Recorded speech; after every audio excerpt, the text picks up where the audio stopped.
Seriously? But, Mr. Morris, I don't understand, sir. How can you only be telling me this now?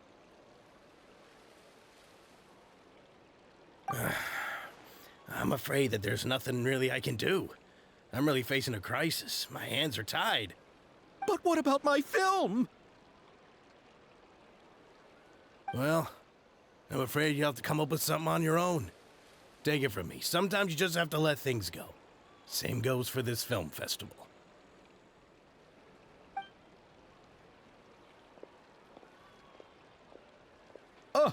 Oh. Hey, isn't that Xavier? So he's back in Fontaine now. Xavier! Oh, why, if it isn't the dear Traveler and Paimon. I really didn't expect to bump into you here at this time. Well, I was doing just fine until I received some terrible news just now. The investor I was working with for my upcoming film has fallen upon some hard times and is no longer able to provide the promised amount of funds. Can't you just find a different investor? Unfortunately, that's not how it works. We had signed an agreement specific to the Fontanalia Film Festival, stipulating that I cannot work with any other investors until the festival is finished. The Fontanalia Film Festival? What's that? Oh, is this your first time participating in Fontaine's Fontanalia Film Festival? Then allow me to fill you in. The Fontanalia Festival was established to commemorate the legendary Loch Knights, who went on a quest to search for the Oceanids and eventually welcomed the Hydro Archonigeria. The holiday is deeply connected to the founding of Fontaine, as well as its unique laws and trials. It's one of the most important festivals for this nation. But what's with that weird expression on your face? It's like you're trying really hard to remember something.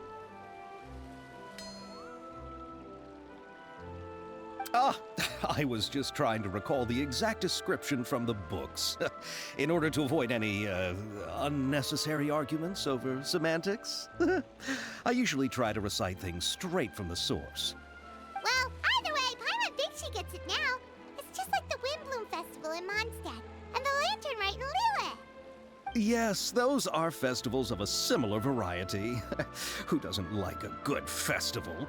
And just like those of other nations, Fontaine will hold a plethora of events around this time each year. To commemorate the Loch Knights, people will imitate them by putting on special costumes, raising golden cups, and going door to door asking for pure water. But a few years ago, Lady Farina started to find the whole idea a little drab, and so decided to change the part about pure water to sweets. That really doesn't surprise Paimon at all. The whole thing seems more akin to a carnival now, and it's quite popular among the kids. Every year you can hear a bunch of them saying, "Trial or treat." Oh, that sounds pretty fun. But how does that connect back to the film festival you mentioned? Ah, yes, it appears I've strayed off topic. I just got too excited after seeing you. Let me get back to the point. The Fontanalia Film Festival is an event proposed by the Fontaine Film Association this year. Now that film technology has matured as a medium, it's the perfect time to introduce more people to the art form. During this time, people may submit films to be evaluated, and the entry with the highest score will be given the Farina Award by the association. The what award? The Farina Award. You know, after the Hydro Archon. They coined it while Lady Farina was still in power, but even though things have changed, no one has made any motion to update the name. Perhaps everyone still thinks of it as a pretty appropriate name. Even though she isn't the Hydro Archon any longer, Lady Farina is still Fontaine's superstar. Anyone with eyes can see the way she shines on the stage. Huh. All right. Guess the name does work pretty well when you put it that way. Oh, but who would have guessed there'd be an issue with the funding? How will I ever explain this to Miss Chiori? Not to say all the other actors who traveled all the way here from Inazuma. Chiori? Sounds familiar. Where have we heard that name before? Yes, that's her. I asked her to oversee the event's art direction, including the design of the actors' costumes and appearances. Oh, Paimon remembers now! Navia said that her clothes were designed by Chiori, and Kirara's outfit too! How to describe her? Well, she tends to be pretty direct and can be very forceful when it comes to dealing with people. The fashion world in Fontaine has dubbed her the Thundering Seamstress. Her remarkable designs have led many Fontainians to become very interested in Inazuma. Anyway, Chiori is acquainted with all the actors I've invited from Inazuma. Without her help, I don't think I would have been able to get such an international cast for the film. She really is a kind soul. Who are the actors from Inazuma? Do we know them? Why don't the two of you accompany me to the Aquabus station to welcome them? Judging from the time, the Aquabus should be arriving shortly. Chiori will be waiting to meet me there as well.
I will have order. Emerge. Right here. Right now. Embrace the ice! Let my name echo in song! Nothing lasts forever. Emerge. Order guide you. Stabilize. Right here. Shower me with praise! Let the world come alive! Emerge. Right now. Sakura swirl! Whirling snow! I will have order. Solidify. Right here. Right now. I'm always watching. Emerge. Right now.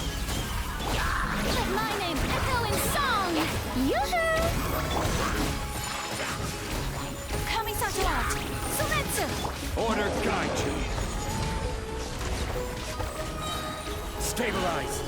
Right here. Emerge. Right now. Time to shine! Take flight!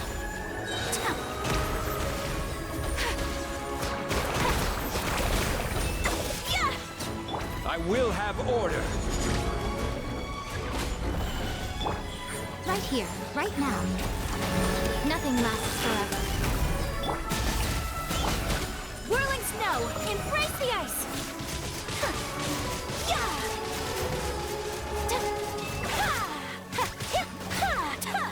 This is order. Right here. Emerge. Right now. Let the world collide! My apologies. Sakura swirl! Emerge.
I see the value in my own work, but I also see the meaning in all the endeavors of the people.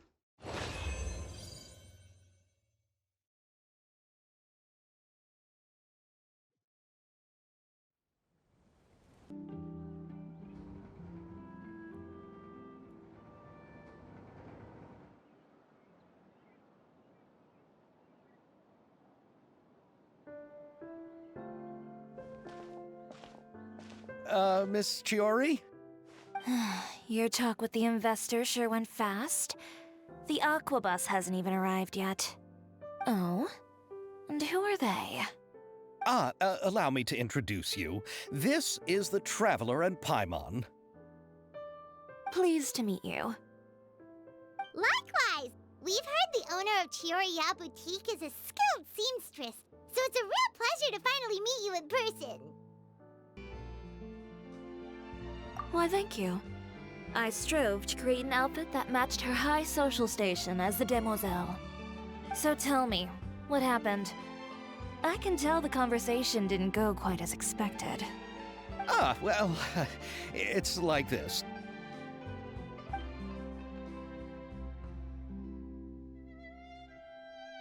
Ugh.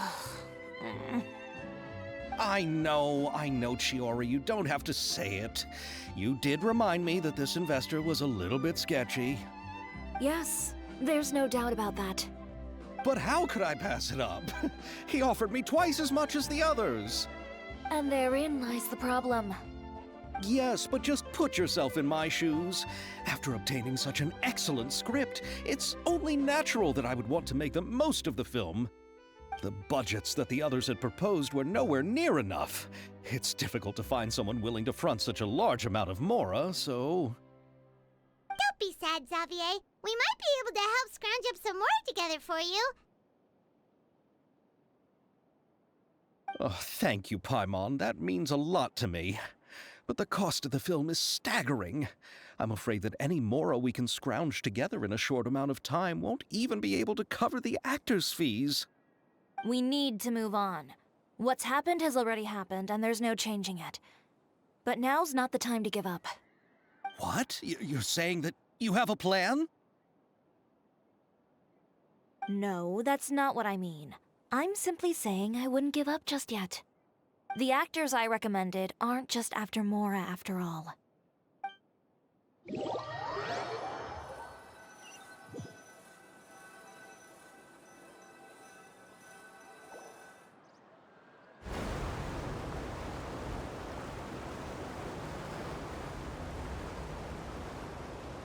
Really? Then where do you live? We Malazines live in Mercy Village. The only way to enter is from underwater. Oh, you must be pretty tired after work every day, right?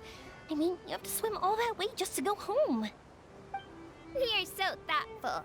But some Malazines choose to live in the Court of Fontaine because it's so much more convenient. This is our stop. Oh, we've arrived, but I haven't even finished chatting with Abel yet.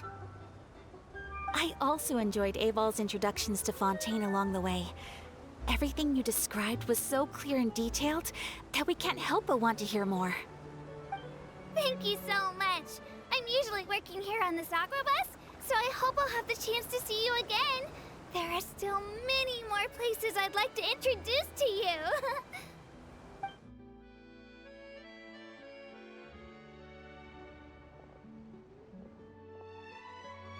Welcome to the Court of Fontaine. Chiori, you sure have changed a lot. This is the first time we've seen you since you left Inazuma. I haven't realized it's been so long. I was in such a rush when I left that I didn't even get to say goodbye. Thank you for extending the invitation, Mr. Xavier. I'm looking forward to a fruitful trip here in Fontaine. It's an honor to have the head of the Kamisato clan visit us. So they're who you meant when you said you had actors coming from Inazuma? Oh? It's the Traveler and Paimon. Wow, what a coincidence! Ayaka and I were just talking about you on the way here. Are you also here for the film? We just ran into Xavier earlier and came over with him. But I'm not an actress. Sir Kamisato and Lady Ayaka are the real actors here. I'm just tagging along with Ayaka to have a good time together. About that, I mean, how was I supposed to contact you when I was making preparations for the film? I figured you were probably busy, and I didn't want to disturb you. So I could only keep you in the back of my mind while I sought other actors to play the lead roles in the film. I had been thinking about a surprise reunion with you during our trip here, but you still managed to surprise me first. Oh, so you all know each other already! My, what a coincidence! What are the chances everyone could be brought together here like this? Why don't we go to Hotel de Boer and catch up over a meal? I've already made a reservation. Huh? Did you reserve 2 spots for us too? Yes, of course, of course. I'll be sure to tell the boss to serve a few more delicious dishes just to make sure there'll be enough food. Very well. Then please, kindly lead the way, Mr. Xavier.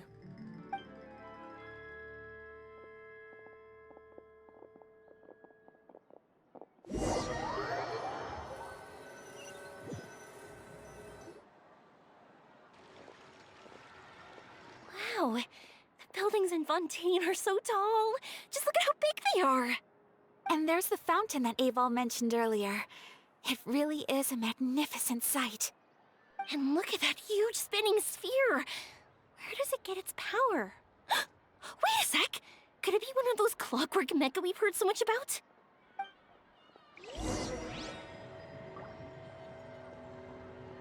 So this is what food from Fontaine is like. It sure is different from what we have in Inazuma. How should I describe it? It seems like you have to go through a lot more steps to make them. And the flavor has many layers too. Yes. When I first went to Inazuma, I actually thought the food there tasted a little too bland. It took some time for me to get used to it. Let's get back to the purpose of this trip for a moment, shall we? How have preparations for the film been coming along, Mr. Xavier? Well, I've already assembled most of the film crew, a lighting specialist, a prop manager, and a costume designer. I've also bought the copyrights from the novel's author. Oh, it's called The Two Musketeers, right? I read the script you sent me on the way here. The story is pretty good. Originally, I was planning to start filming as soon as Sir Kamisato and Lady Ayaka arrived in Fontaine, but I'm afraid I've run into a bit of a problem. Oh? What is it? It has to do with the film's investor, Mr. Morris.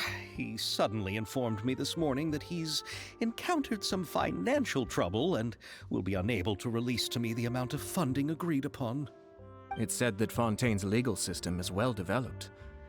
If he has violated the contract, then can't you simply take him to court over the matter? Well, I'm still more concerned about filming. Even if I were to take him to court, I'm afraid it would take months before the case could even be heard. Then, is there a way we could raise funds ourselves to solve the problem? I've considered that option too, but unfortunately, it's difficult to gather such a large amount of mora on such short notice. Besides, we have to consider the film festival's submission deadline. Mr. Xavier, if Ayaka and I were willing to perform for free, would that resolve the problem you are currently facing? What? No, out of the question. To have you come all this way just to act for free? Oh, no, that won't do. There's no need to worry, Mr. Xavier. My brother and I had actually intended to work for free after receiving your invitation. Inazuma has only recently reopened its borders, and needs to strengthen its relations and cultural ties with other nations. We didn't have many collaboration projects with Fontaine in the past, so we hoped this trip would serve as a good start for the future. Indeed. You could say that's the real reason why the Yashiro Commission agreed to come to Fontaine. I understand, but having you two act for free just doesn't seem right. Not at all. While we're officially here to conduct a cultural survey of sorts, we must express our sincerity if we want to establish formal cultural ties with your nation. This film will serve as proof of friendly cooperation and cultural exchange between Inazuma and Fontaine. It's my hope that the film can be finished and released as smoothly as possible. If you still don't feel comfortable with this arrangement, I would also be more than happy to be introduced to some other renowned individuals in Fontaine's literary and artistic circles. All right. I'll do as you say. Thank you so much. I'll make sure to cobble together enough mora now, even if it means selling my house, my camera, and every single family heirloom. Come on now, no need to go that far. I'll also help you out as a brand sponsor. Me too! Even though I didn't bring much more to spend on this trip, it's still better than nothing. You are too kind, all of you. I really don't know how to... Ew. Alright, enough about that. Now that we have Xavier's savings, my support, and 2 leads who are willing to act for free, I think we will be able to make this happen. So, instead of Mora, you'll help with filming and production. Oh, but how can we help with that? We don't know much about making a film. Alright, pull yourself together, Xavier. Tell us if there are still any open positions left among the crew. All right. Let me think. We still need a camera operator, a clapper loader, and someone to manage logistics. I originally wanted to personally serve as director, but I've been too busy working as the producer. So the positions of director and director's assistant will also need to be filled. Paimon knows what the director and the logistics support person do, but what's a clapper loader? The clapper loader is responsible for using the clapper board to record and organize the information of each shot when the camera operator begins shooting. The work requires both patience and careful attention to detail. A clapper board? Oh, you mean the thing they hold that goes clap whenever they start filming? Yes, that's right. Are you interested in that job? For sure! Paimon's always wanted to try that. Alright, then you'll be our clapper loader. I can find someone from the store to help with logistics. What do you think, Xavier? Oh, fine by me. As for our camera operator, I was thinking of letting the Traveler take the role. Oh, she's great when it comes to using a camera. Paimon can't even count how many things we've taken photos of during our journey.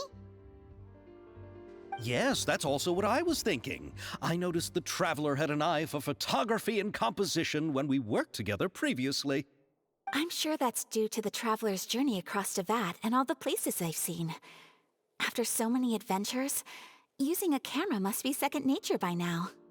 What do you say, Traveler? Are you interested in the job? Thank you. It really means a lot to me. Come on, friend. Let me give you a big warm hug.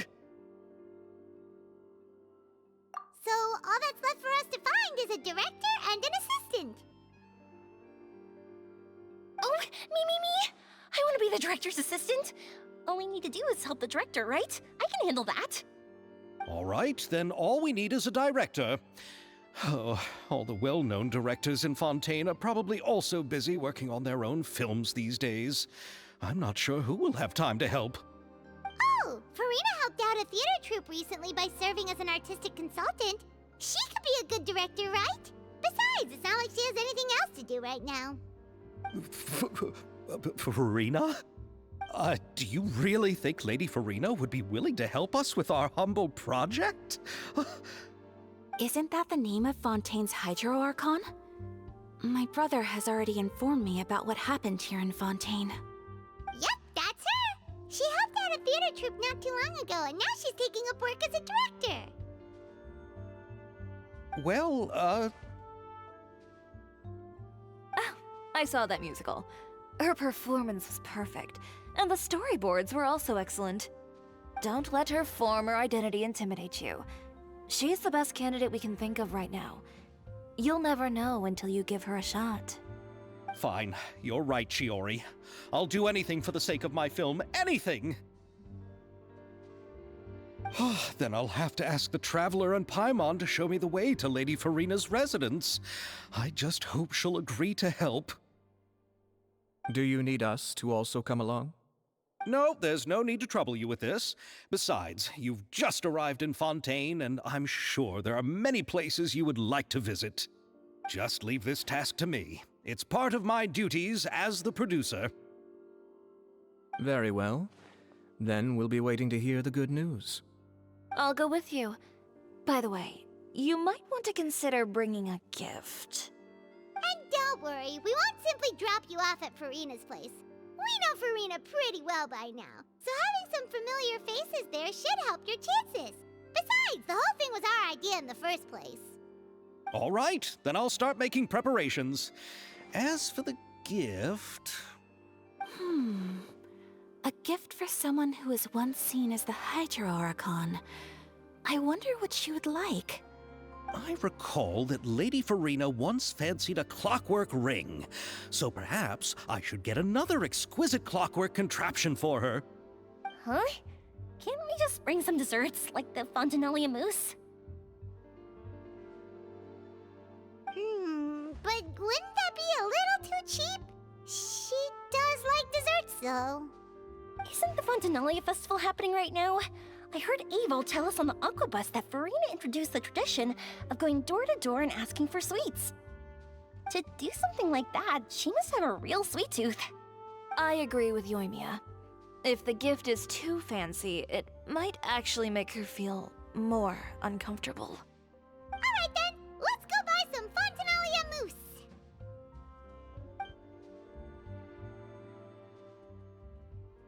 But will that really be enough? We'll be asking her to do a lot of work, you know. You're right. We need to further sweeten the deal. Huh? You want something even sweeter than Fontinalia mousse? Yes, we'll need a gift that's sweeter than any dessert in the world. Well, what could that be? Your words of praise. We're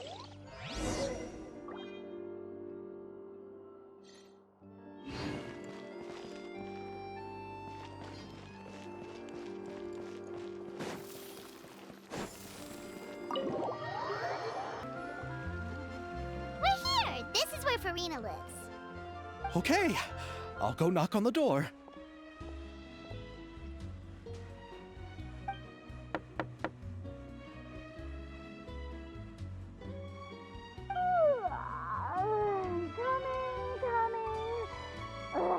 Seriously, who's knocking before afternoon tea?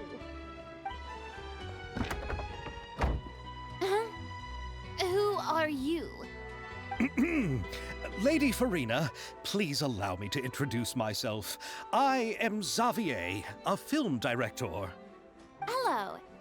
Oh, is that the traveler in Paimon I see behind you? And who's this? I'm Chiori. Ah, the one from Chioria Boutique. Hello, hello. So, what are you all doing here? Do you need something? Did you just get up, Farina? It's already past noon, you know. Huh? Oh, Paimon means the weather is so nice in the afternoon and the sun is so warm. Just like how you make us feel. Sleeping in late is a really smart idea. No. I was just up late last night reading some novels. What does sleeping in have to do with the weather? This is a small gift we've prepared for you, Lady Farina. We hope you like it. No need to be so formal. I'm just a regular person like everyone else now. Oh, is this Fontinalia mousse? It's one of my favorites. That's great! So, actually, there's something we need your help with. Given your renowned passion and understanding of drama, I would like to ask that you serve as the director of our film crew. Oh, but didn't you just say that you're a director? Yes, but for this particular project, I'm mainly working as a producer. Besides, I'm sure that your understanding of the performing arts far surpasses my own, Lady Farina. Are the the Traveler and Paimon also part of the film crew? Yep, we sure are. Paimon's the clapper loader and she's the camera operator. Camera operator? That can be a pretty technical job, and it directly affects the final quality of the film. Are you really up to it? No, I'm not questioning your abilities. It's just that I've never really seen you use a camera before. Maybe you can come up with a test for the Traveler and see for yourself. If she can satisfy you with her camera skills, then you'd have nothing to worry about and can join the team. What do you say? You sure are getting better at rolling with the situation, Paimon. Oh, I do wish to see how skilled the Traveler really is with a camera. All right, how about this? We'll work with what we have. I'll give you some scenarios and see if your work is up to my standards. Very good. It's essential for the camera operator to understand the director's vision. I'll make my decision after seeing your work. Are you ready? I have high standards, you know. Okay, grab the camera and I'll give you a scenario.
Oh, it appears that you have more skill than I thought. All the shots had a great composition, and I could really feel a connection to the characters and their lines. Yeah, Does that mean you agree to be our director, Farina? Did you think I would agree just like that? After our performance of The Little Oceanid, I've begun to make a name for myself again, you know. In fact, I've already had several troops approach me for the Fontanalia Film Festival. Unfortunately, the scripts were all pretty boring and didn't pique my interest. If others were to find out I agreed to work with you so easily, then, well... Hey, but didn't we have a deal? What else do we need to do to convince you, Farina? Well, what about the pay? Huh? You know, how much you're willing to pay me to be the director? The pay is also an important factor for me to consider, you know. Well, I can offer you this much? What? That's all? If Nervilat were to hear of this, he could charge you with underpaying your labor. I'm sorry, but our crew is in a tight financial spot at the moment. I see. Well, even though it's highly unlikely now that I'll join your crew, there's still something I'd like to ask. Exactly what film are you planning to make? Oh, our script is an adaptation of The Two Musketeers. Huh? Wait, you mean the suspense thriller novel that was a #1 bestseller? Oh, so Farina's read it too. Of course I read it. I've always had a keen interest in artistic works that strike a chord with the populace. I see. It all makes sense now. You must have used most of the budget to pay for the copyright. Not really. The novel's author transferred the copyright to me practically for free once he heard that I wanted to make a film adaptation of the story. The lack of budget is due to another issue. He probably just wants to get his name out there. So, Mora isn't the most important thing to him right now. It reminds me of a delivery courier who wears one of my designs while traveling all across Teyvat. I didn't charge her much for the outfit either.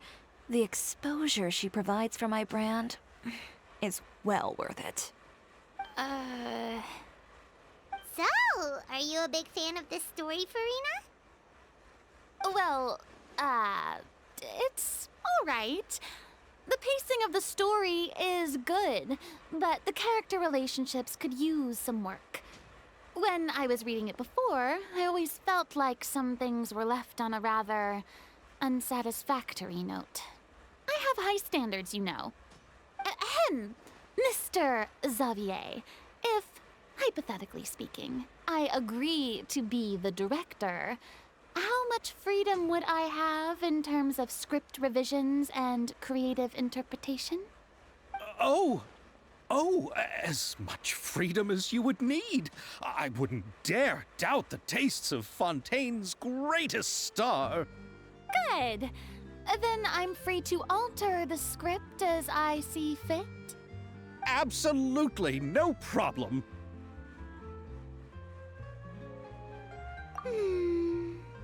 All right. It seems that your crew really can't go on without my care and direction. So, you agree? Yes, I agree. Although the pay is well below what someone of my caliber deserves. A great script calls for a great director. I mustn't let a perfectly good story be ruined due to lack of funds. If you have fine cheese and bread, you wouldn't just let it sit on the counter and get moldy just because you lack an oven, right? Oh, Hydro Archon above! I'm not dreaming, am I? Somebody pinch me.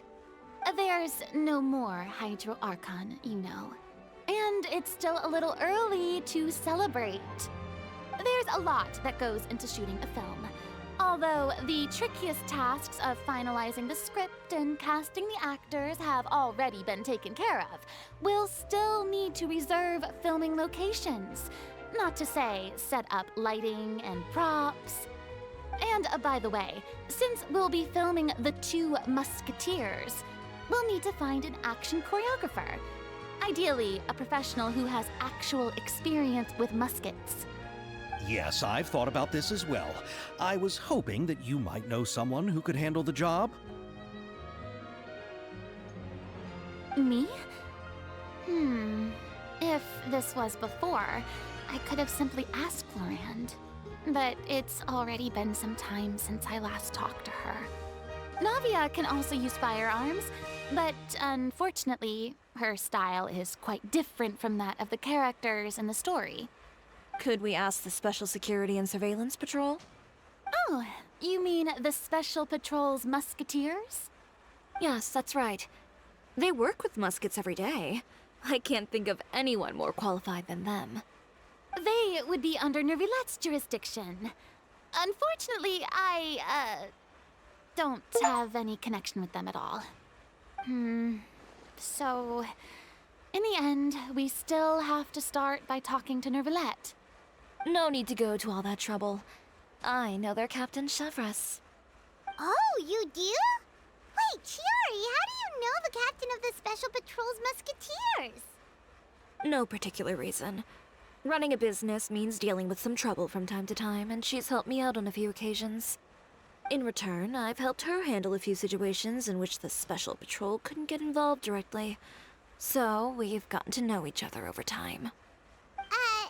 So you're saying there's been times when the Special Patrol needed a fashion designer to handle a situation? Your work is becoming more and more mysterious. It'd be best to keep it that way. Anyway, enough about that. What do you all think about asking the captain to be our musket action choreographer? She sounds professional enough. She is a captain, after all. I have no objections. But I imagine the Special Security and Surveillance Patrol must be busy with their duties. Do you think she'd really have time to help with shooting a film? And then there's the issue of pay. Well, it just so happens that she's also not the kind of person that's just after Mora. As for whether she has time, I'll have to go and ask her first. Then I'll leave that to you. Macaroni's on sale today, so I've got to go. You can just tell me how things went when we discuss tomorrow's plan later. No problem. Having Farina join feels like a big boost to our team. Of course. Just wait until the day of our premiere. You'll witness the true power of my name in these lands. You'll be so glad I agreed to help. I can guarantee that even the standing tickets will be sold out. I'll be sure to ask some people I know to see if they'd be willing to act as extras. Seems like you're finally getting more comfortable with your own reputation now. I didn't ask for the Clapper Loader's commentary, Paimon. Then let's get going. I happen to know where Chevres is today.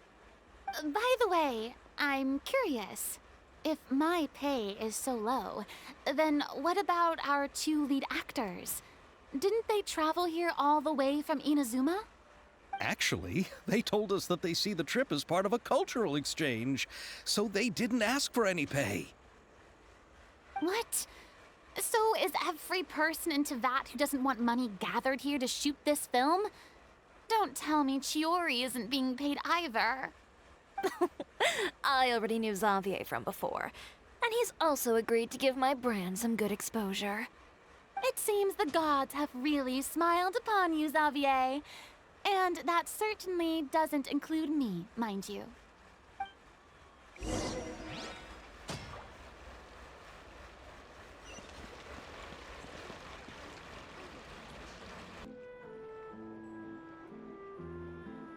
All right, this is the place.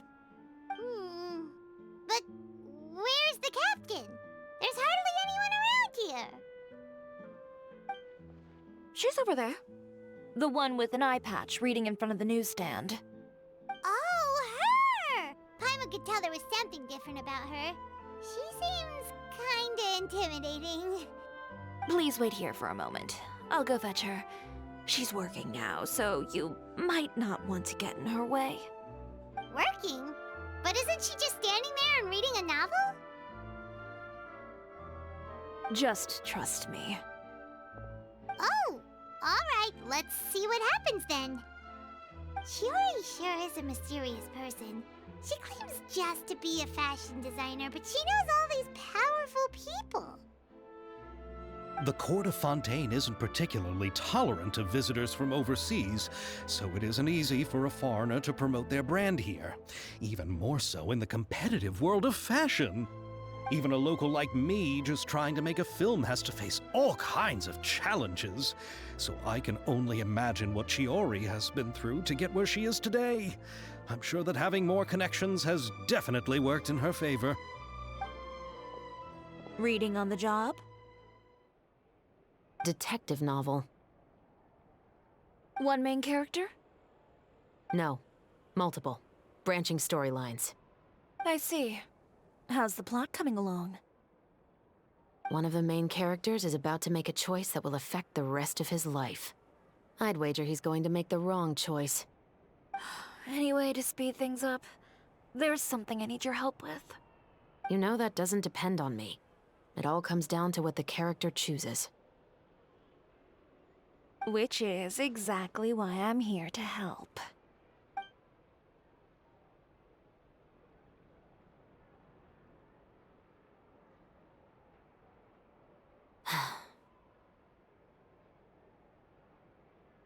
All right.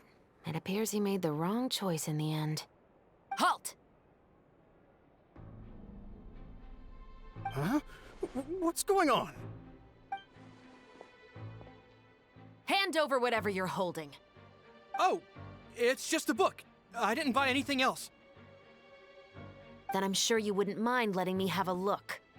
Excuse me, officer. I don't mind you standing around here, not purchasing anything, but I'd prefer if you didn't disturb my customers. It's bad for business, you know? Don't give me that act. You won't be able to get off so easily either. I am Chevras, captain of Fontaine's Special Security and Surveillance Patrol. I will say this one last time. Hand over whatever you're holding at once. And before you do anything unwise, let me remind you that I'll have you on the ground before you can even think about making a run for it. All right. I'll give it to you. But please let me say something first. If there's any contraband in that book, then the shopkeeper here is the one who slipped it in. I don't have anything to do with this. Why, you trying to leave me on the hook, huh? You were the one who said you wanted it. Save it for the interrogation room. Take them away, Letelier.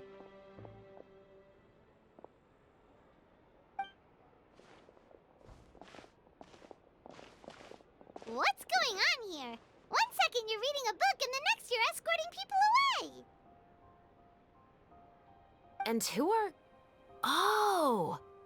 Aren't you the traveler who's been all over the papers recently? Chiori, I'm assuming what you wanted to ask me about has to do with them, right? Maybe I can let you in on what's happening then. Now that Vacher has been brought to justice, no new shipments of synth will be made and distributed to sellers. The Fontaine guards have been busy collecting the remaining synths still circulating on the market. Thanks to a tip from our reliable source here, this should be the very last batch. Oh, so you were pretending to read a book in order to catch the bad guys. Oh, Paimon almost forgot to introduce ourselves. Paimon is Paimon, and this is the Traveler and Xavier. Hey, I'm Chevras. You probably already heard me introduce myself, so I won't bother repeating it. Yeah, why didn't you make a move as soon as you had the chance? Were you worried that my intel wasn't accurate? No, I wanted to see if the shopkeeper would turn himself in first. All he had to do was come up to me and say that he didn't know where the synth had come from. If he did that, then I wouldn't have had to press charges on him. He had the whole day to turn the synth over to Chevras. But instead, the moment I came up and blocked Chevras' line of sight, he took the opportunity to sell it off. Yep, he made the wrong choice, even though the right choice was right there in front of him. But you knew they wouldn't make the right choice. Yeah, I knew. I was just hoping I'd be wrong for once. Enough about that, though. What did you want to ask me about? Oh, you see, it's like this.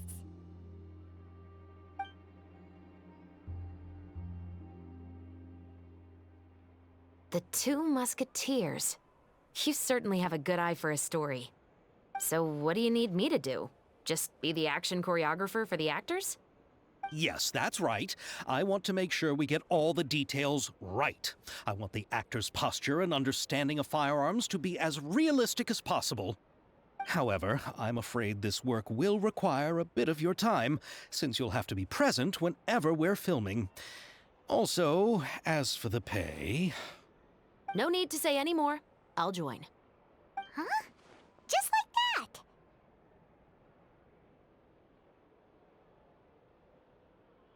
that? Really? You're willing to help us with our humble film project? Sure, it's no big deal. As I said, we've wrapped up our investigation here, so I don't have any other tasks on my plate for the moment. Besides, I personally really like this novel. I even have the collector's edition at home. Stories where justice prevails over evil never get old for me. Then we've got a deal? Yes, I'll see you on set tomorrow.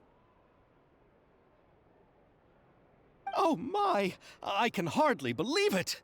I should tell Lady Farina immediately. Oh, and I must tell the prop manager and lighting technician to get everything ready. We start filming tomorrow! Calm down, Xavier. The film is going to take more than just a day to finish. Still, I should also head back now and start preparing the actors' costumes and makeup. Alright, guess that's it for today then. Traveler, Paimon, please stay for a moment. I have something to tell you. Then I'll take Xavier back. Poor thing. He's so excited that he can't even walk straight anymore. I don't want to spend our first day fishing our producer out of the fountain. Yep, see you tomorrow.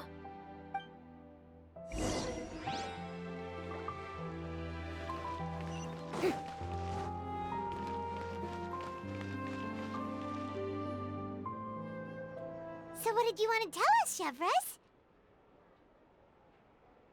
Have you read The Two Musketeers? The story is about a pair of children born into the household of a baron, and their struggle to survive together and take revenge for their mother. They were raised at the baron's estate, where their mother worked as a maid. The two were illegitimate children that the baron had with the maid, so they were never treated well by anyone. One day, upon returning home, they found their mother had been murdered and left dead on the floor. It was quite evident that the culprits were the other members of the baron's household, who never had any kind words to say to them. However, the baron was able to exert his influence and keep the whole thing under wraps. The mother's death was eventually deemed as a suicide, and there was no chance of bringing her murderers to justice. The two siblings decided to flee and someday avenge their mother. Many years later, members of the baron's family suddenly started turning up dead one after the other, all killed by gunshot. A rainbow rose was found on each of the victims' bodies, being the flower that the kid's mother liked best. The baron believed that the mother's soul had come to take vengeance on him, so he lived in fear each day. But it was actually those two siblings who had fled all those years ago. They relied on each other to survive and trained day and night, eventually becoming adept musketeers. They used all of their abilities to collect evidence and clues before executing their plan and exacting revenge on the baron. Their actions let the truth behind their mother's death be known to all. That's quite an exhilarating story. Yep, the baron got what he deserved for his evil deeds, and justice was able to prevail. It was just the kind of story I enjoy. Oh, so is that why you were so willing to join our crew, Chevres? You could say it was one of the reasons. Oh, you mean there were other reasons too? I've read the reports about you. Whether it was at the trials or when you lent your hand to resolve our nation's crisis, you've shown that you've got a strong sense of justice, as well as a great mind for deductions. Yes, you're as sharp as I expected. It seems you've experienced many similar situations before. There's been a recent murder case involving Muskets. The perpetrator's methods appear to be very similar to what is described in the novel. Huh. Really? But Paimon didn't see anything about that in today's papers. The Marechaussee Phantom hasn't yet released any information to the public because the investigation is currently at a standstill. The murderer is extremely cautious. A murder involving firearms? But not that many people use those in Fontaine, right? Impossible. We perform a routine inspection of our firearms and ammo reserves every day. If one of the weapons had been fired, it would stick out like a sore thumb. Besides, I trust the members of my platoon. However... Well, that's all I can disclose about the case today. Huh? What do you mean? I hope you all can go back and get some shut-eye.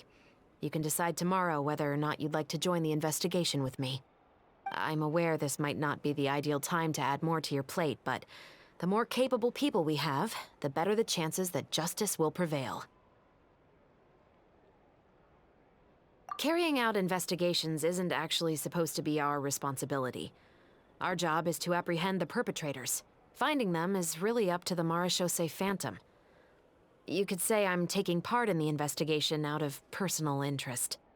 I don't want people to see Muskets in a negative way, and also, I'm concerned about the similarity between the crimes and the story. You mean, they might be connected somehow? I suspect so. Just to make myself clear, this is not an order, nor is it a deal of any kind. It's a request, nothing more. If you two have any interest in the case after we finish filming tomorrow and are willing to assist me, then I would be most grateful. What do you think, Traveler? Yeah, you're right. Paimon's getting a little tired, too. We've really been hustling all day. You'd better head back and get some rest. It's good to keep a calm mind, especially when you're about to make an important decision. Otherwise, when the moment comes, you might end up like that shopkeeper and not even realize that the right choice is right there in front of you.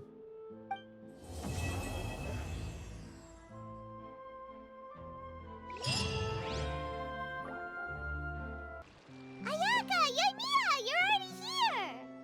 Good morning. Xavier said yesterday afternoon went well.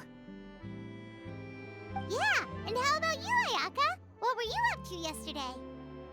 After we split up, Ayato went to see Udex Nervillette at the Palais Marmonia. I was originally thinking of going with him, but he said he could manage it himself. He told me to go see the sights around Fontaine and to enjoy the local culture. So I rode the aqua bus with Yoimiya and visited the Opera House on Aranias Island. Yeah, you wouldn't believe what we saw there! 2 mechanical puppets that were dancing together! You've already seen them, right? Yeah, those two! Amazing, aren't they? We sat and watched for quite a while. It was mesmerizing. Like we could keep watching them forever. Oh, it was the same for us the first time we saw them, too! Afterwards, we went swimming at the beach! Well, diving, to be exact. It was the first time I ever breathed underwater! I held Ayaka's hand and we counted down together. 3, 2, 1, and then splash! We were beneath the waves.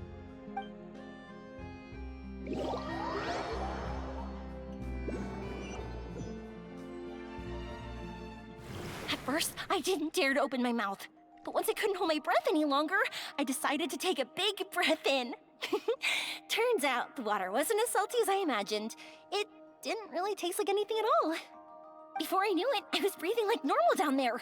It was an amazing feeling. Ayaka said I was too nervous and needed to loosen my grip. She got used to everything way faster than I did.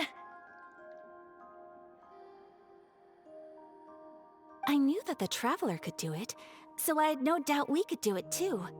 That helped me feel at ease as soon as we dove in. The underwater world in Fontaine truly is beautiful. I love seeing the Romaritime flowers blossoming underwater, like little candles lighting up the streets at night. Yeah, and there were so many creatures that we've never seen in Inazuma. Like those fish that shimmer like a sword blade. Whoosh! Oh, and those big fish that call when they see people. Ooh. Oh, you mean Hunter's Rays and Blubber Beasts. I just love the name Blubber Beast. Just wait till Pops and the others hear about this. They probably won't believe a word I say.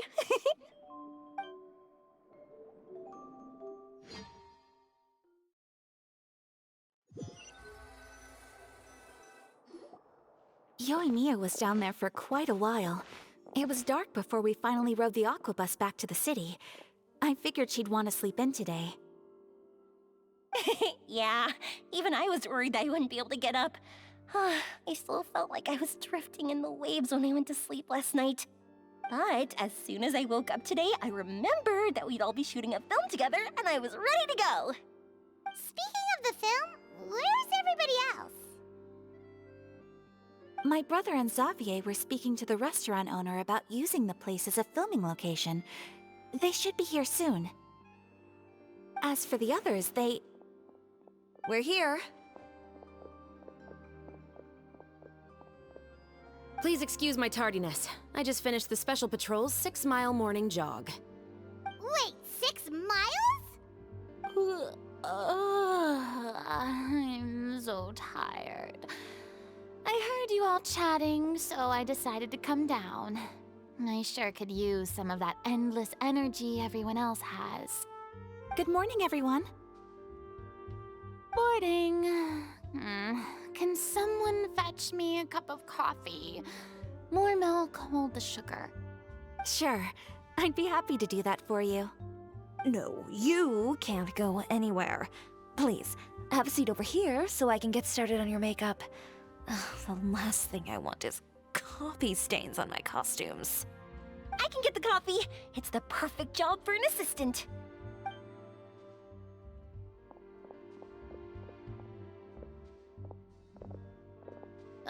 So much energy. Seriously, what's her secret? Oh, Yoimiya's always like that. But you sure look exhausted, Farina. It's because you're not used to waking up so early, huh? Of course not. I spent the whole night reading the novel from cover to cover, marking sections that either need to be omitted or adapted. Wow, Paimon didn't expect you to be so thorough. Well, I was the biggest star in all of Fontaine after all. It takes more than just a pretty face to earn a reputation like that. I know how to get serious when the situation calls for it. I went all out when I was acting as an Archon, so why wouldn't I do the same for my own life? Here's your coffee, Director Farina.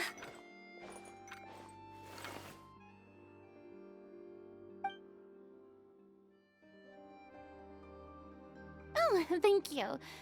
The sound of being called director and the aroma of coffee feels almost as refreshing as hearing the birds chirping in the morning.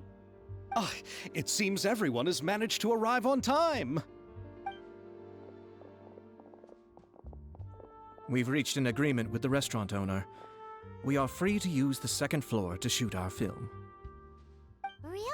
That's great! He is really looking forward to our film and hopes that providing his restaurant as a filming location will attract more customers. Well then, Mr. Xavier, I'll leave the rest to you. Okay, thanks. First, I'd like to introduce our new members. This is our prop manager, Veronique. She'll be in charge of all the film's props and items. And this is Bonneau, our lighting technician. He'll be in charge of lighting and illumination to set up each scene's atmosphere. Wow, sure feels like we have some real professionals joining the crew now. First of all, please allow me to first express my sincerest gratitude to everyone in the crew. When my investor informed me yesterday that he wouldn't be able to provide the funds, I really thought that this was the nail in the coffin for this film. I had no idea that I'd find so many people willing to help me on such short notice. Thank you. Thank you all from the bottom of my heart.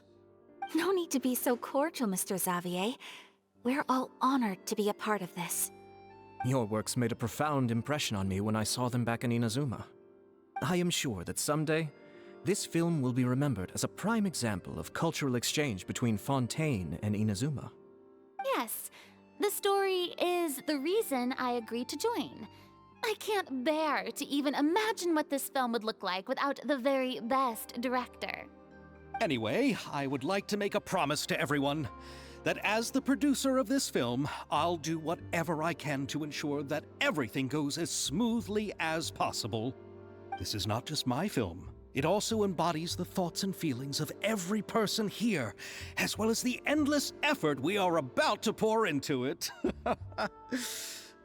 So, without further ado, the Two Musketeers will officially begin filming now! You may take it from here, Director Farina. All right. Listen up, everyone.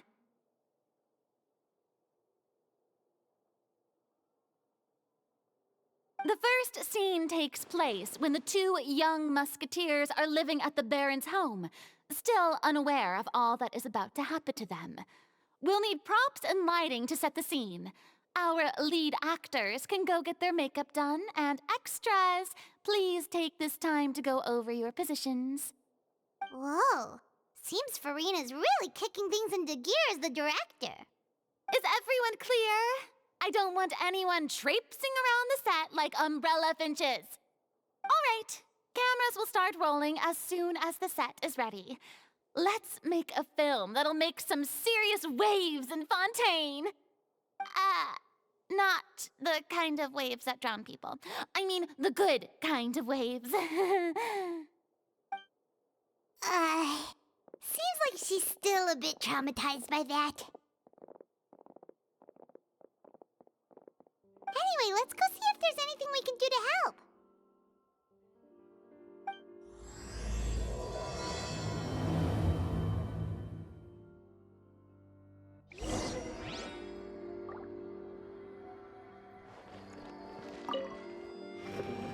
How about here? A little more to the left. You got it. Hey, Yoimiya, do you need a hand? No, I'm fine. You know, doing the lighting is kind of like designing a fireworks show. It's interesting to imagine what kind of atmosphere the lights will create.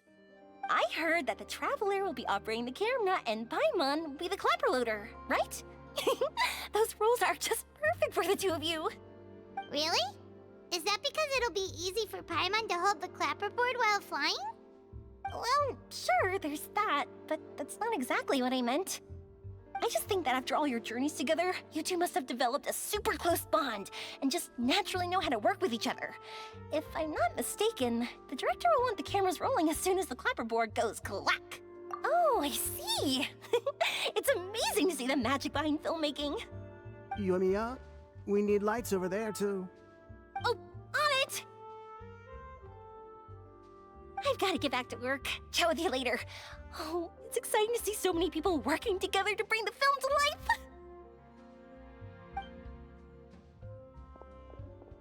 Seems like Yoimiya's really getting into it. But she was right. We do have a super close bond, don't we?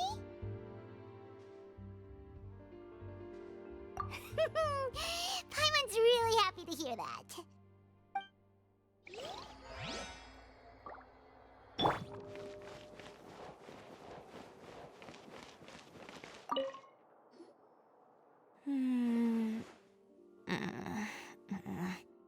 Ayaka has mentioned you to me before.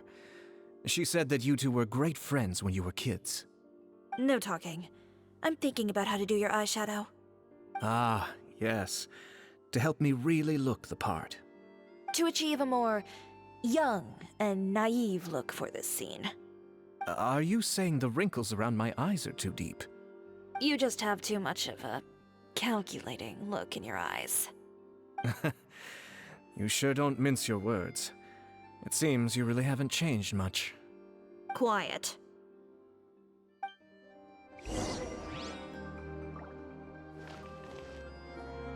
So, this is a real musket? No, it's just a prop weapon. Not bad. Have you seen a real musket before? Only in books and newspapers. I made this one based on the relative shape and proportions I saw in reference images. When we're filming, some special gunpowder will be applied around the muzzle, which will help create the flash and smoke effects of a real gun being fired. Which means it'll be up to the actors to portray the recoil. That's right. The sound effects for gunshots will also be added in post-production. Thank you, Veronique. I think I know where to start now. However, the musket's gears and firing pin could still use some work. Adding some wear on the metallic components will make them appear more realistic. Also, be sure to rub the muskets with some oil each time before we start shooting. That'll give the impression that the firearms have been well maintained. Good point. You seem to know a lot, Miss Chevres. I assume you use these types of firearms on a regular basis? Yes, I perform routine maintenance on my weapons every day. Just like we as people need to eat and sleep, muskets need to be cleaned and maintained. I also perform similar care for my sword every day, and familiarize myself with its shape and weight, to the point where it feels like a natural extension of my body. Yes, this way, our weapons will never betray us in the heat of battle. Yes, well said. It seems we have the same philosophy on this topic. Oh, sounds like they found a common interest to talk about. Though these props differ from the muskets I use, I can still give you some pointers. Good. I look forward to your instruction. First and foremost, never point the weapon at anyone, regardless of whether it's a real or prop weapon or whether you're holding it or it's on the table. This holds for any time when you're not actively engaging an enemy. Okay, understood. When aiming the musket, extend your arm so that it's level with your shoulder and use your eye to look down the weapon's sights. Like this? Not bad. Now, try saying your lines. This is the end of the road for you. Good. Now turn your body a little. That way, you'll give your enemy less of a target to work with. And relax your shoulders. Here, allow me to demonstrate. This is the end of the road for you. Huh. Excuse me, Miss Chiori. Director Farina, there's something I wish to discuss with you. Oh? What is it? Like this? Yes, much better. What do you think? I do see your point. But are you sure you wish to do this? I believe it would be most fitting. Well, if you insist. All right, I understand. Miss Ayaka, Miss Chevres, could the two of you please come over here? Huh? What's going on? Are we gonna start filming now? Let's go see. What is it? I have a question for you, Miss Chevres. Would you be willing to play the role of a musketeer? What? To clarify, I would like to turn over my role to Miss Chevres. But brother... Don't worry, Ayaka. I actually view this as a good thing. I was becoming troubled trying to set aside some time to speak to the staff at the Palais Mermonia. I would like to have some conversations about the cultural exchange between our two countries, and I've heard that the bureaucratic process here can get rather complicated. Now, I will be able to focus on my work. Besides, you also know that I'm not really one for public performances. Are you really sure? From a director's point of view, I also felt like the relationship between the two musketeers in the original story could be improved. The older brother in the story plays the lead role with his overbearing character, but this causes his character to overshadow that of his sister, and the theme of the two supporting and relying on each other isn't conveyed very well. But if we were to change the siblings to two sisters of a similar age, then that aspect of the story might come through more clearly. Also, I've seen you instructing Ayaka. That cold and dignified personality is exactly what we need for the older musketeer. Of course, even with all these insights, the decision should still be made by Miss Chevres. Chevres mentioned that she really likes the story, right? Paimon bets that she'll take the role. All right, I'll take the role. Good. It's decided then. I'll get started on making edits to the script. We'll also need to make some immediate adjustments to the lighting, props, and costumes. Oh, I have a feeling that our adaptation will be even better than the original story. You're doing a great favor for me, Miss Chevreuse. You have my gratitude. Don't mention it. I like this character, so if anything, I should be the one thanking you. Well, since my brother is the one who brought up the idea, I suppose there's no need to worry. Let's go, Miss Chevreuse. I look forward to working with you. Please, just call me Chevreuse.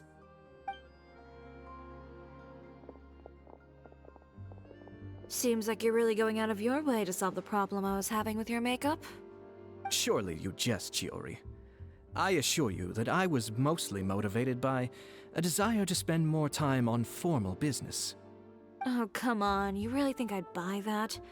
According to what I've heard from Ayaka, her brother is someone who can juggle 10 different matters at the same time. I'm sure you have other reasons for backing out. Perhaps. Ayaka always said she wanted to go out and see more of the world, just like the Traveler. But I feel that she needs not only to see other nations, but also to make some different kinds of friends. I think it would be harder for her to make new connections with me constantly by her side. I would like to give her some space. Alright, go on. Spoil her some more. Ayato! It's too bad you're stepping down from the role. Paimon really wanted to see you act as a musketeer. No need to poke fun at me. I'd wager that you also felt that I wasn't the best candidate for the role. It's a little hard for Paimon to imagine you saying those lines. Yes, I've made an appointment to meet some people from the Palais Mermonia. Now, I will have some more time to prepare. Traveler, get the camera ready. Paimon, get the clapperboard. Actors, to your positions. We're about to start shooting the first scene. Go on now. And please take good care of Ayaka. Yep, don't worry. Thank you. I look forward to seeing the film when it's finished. All right. Now that we're all here, let me help set the scene for everyone. The first scene takes place when our two main characters are still living at the Baron's estate. They've been ostracized and verbally abused by others in the household, but they still have no idea why. We want to capture how naive and innocent they are, despite their pain. Chevreuse will be playing the role of the older sister, Tulip, and Ayaka will be the younger sister, Iris. Be sure to get close-ups of the main characters at the right moment. Silence on the set! Lights! Camera! Action! Let's go! Tulip, Mother's been out for quite a while now. Perhaps she went to pick some flowers on the way home. You know how she loves flowers. Iris, Tulip! I'm home!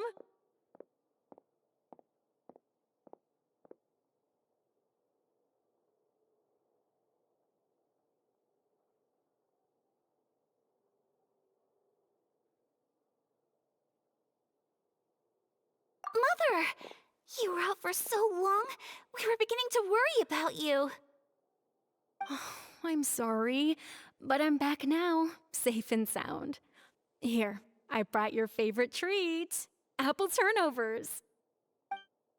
Mother, what are those bruises on your hand? Huh? What bruises? Oh, I must have bumped into something while I was working yesterday. But I didn't notice them this morning. Then perhaps they're from when I accidentally tripped when I was out just now. By the way, did you have fun playing at home?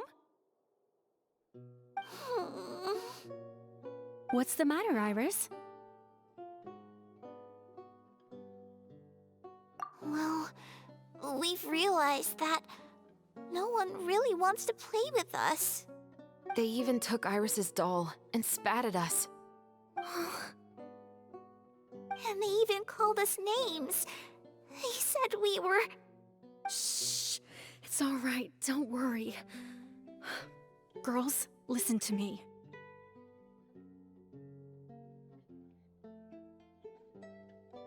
It doesn't matter what anyone says. Don't listen to them. No one can define you with such words. You both have wonderful lives ahead of you. Just like your names. You will both blossom like beautiful flowers. Maybe your time to blossom hasn't quite come yet, but one day, you two will bloom more beautifully than anything else. Don't let the soil you're in now ruin your future beauty. Understand? My dear daughters. And cut! Not bad. The actor's emotions were all on point. Let's keep that take. Also, if our clapper loader could avoid shouting at the start of the scene next time. Oh, got it. Great. I was a little worried that my nerves would get the better of me. What about you, Chevros? I felt fine. The lines weren't too difficult at all. Seems like Farina must have adapted the role nicely. You two were great. I couldn't tell it was your first time acting in a film. You should have more confidence. Thank you for your encouragement. Positions, everyone! We'll move on to the next scene after we try a few more camera angles.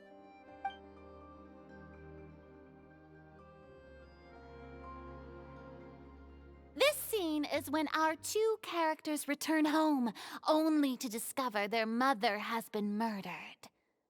Ready? Lights! Camera! Action!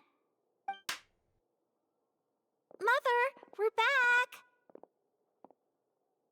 Mother?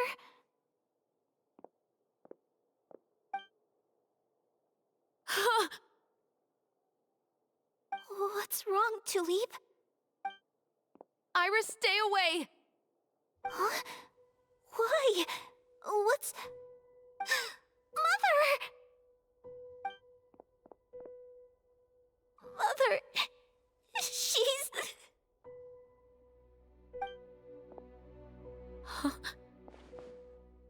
There's poison in this cup. Huh? I could have sworn I've seen this kind of cup before. Those aristocrats. They didn't even try to cover up their actions.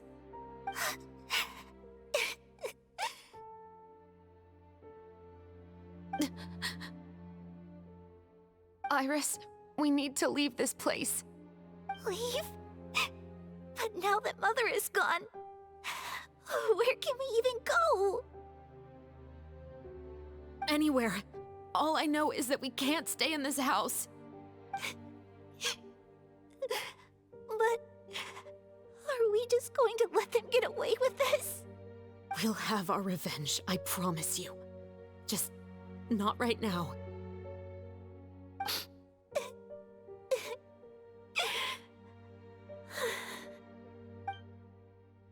Come on, let's go. No, wait. We can't just leave Mother here like this. At least let me leave this rose with her. That's why we went out in the first place. To buy her this flower. All right. Goodbye, Mother. We'll avenge you. Someday. And cut! Beautiful! Great performance! Oh my, you're so amazing, Ayaka! And were those real tears I saw? How did you do it? I was surprised too. Thank you for the kind compliments. Actually, as soon as Director Farina said action, I told myself not to think about anything. I just felt the weight of the moment and became the character. It's quite similar to practicing the art of the sword. You clear your mind and focus only on what's happening in front of you. Ayaka's performance was amazing. Have I discovered an acting prodigy? Pipe down, everyone! We need to move on to the next scene!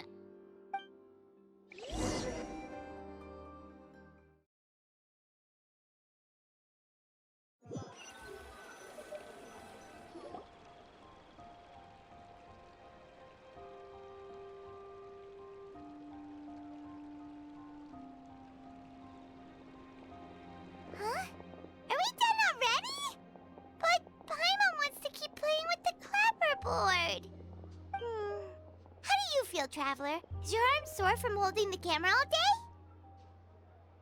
Good work, you two. You too, Shivers. You were quite the actress today. I've read this novel many times before. I have a good grasp of my character's mindset. Anyway, do you remember my request from yesterday? Oh, right! We were having so much fun that Paimon nearly forgot! You have a case where the murders seem really similar to the cases in the novel, right? So, how are they similar exactly? In the story, the main characters grow up to become two musketeers, always using their guns to carry out their revenge. And on each of the victims, they place a rainbow rose as a signal that they've returned. Yes, that's correct. We found rainbow roses just like in the novel. Seems like you're connecting the dots now. Oh, that does sound pretty concerning. Especially after seeing the script today. Ooh, now Paimon can't stop wondering what kind of ulterior motive the murderer might have. What do you think, Traveler? You're smart. Paimon wants to hear your thoughts. Good. On behalf of Fontaine's Special Security and Surveillance Patrol, thank you for your dedication to justice. There's no time to lose. We should start investigating right away. Follow me. Huh? Right now? Well, we just got done filming all day. Paimon's so tired. The most valuable intel always comes after nightfall. They are like small, remote islands in the middle of the sea. If you don't stay vigilant, you will pass right by them in the fog. That's how one of my favorite books always puts it, at least. So, where are we going right now? Let's start by checking out some workshops that's... Welcome to Le Show's Clockwork Workshop. How can I help you? Hello. I'd like to know if anyone has purchased some special components lately. Special components? Sorry, could you be more specific? I mean the kind of components that aren't typically used for clockwork toys, but for firearms. Huh? For firearms? No, we don't sell those sort of things here. Don't misunderstand. I'm not here to cause any trouble. We are merely investigating a case, and we're hoping that you could cooperate. Well, to be completely honest, I'm not even sure what kind of components that would entail. Has anyone ever purchased components here as an individual rather than on behalf of an organization? We have a lot of customers who buy toys, but those who buy components are all regular customers who buy in bulk on behalf of their organization. Is that so? I understand. Thank you for your cooperation. You're welcome. It's the least I can do.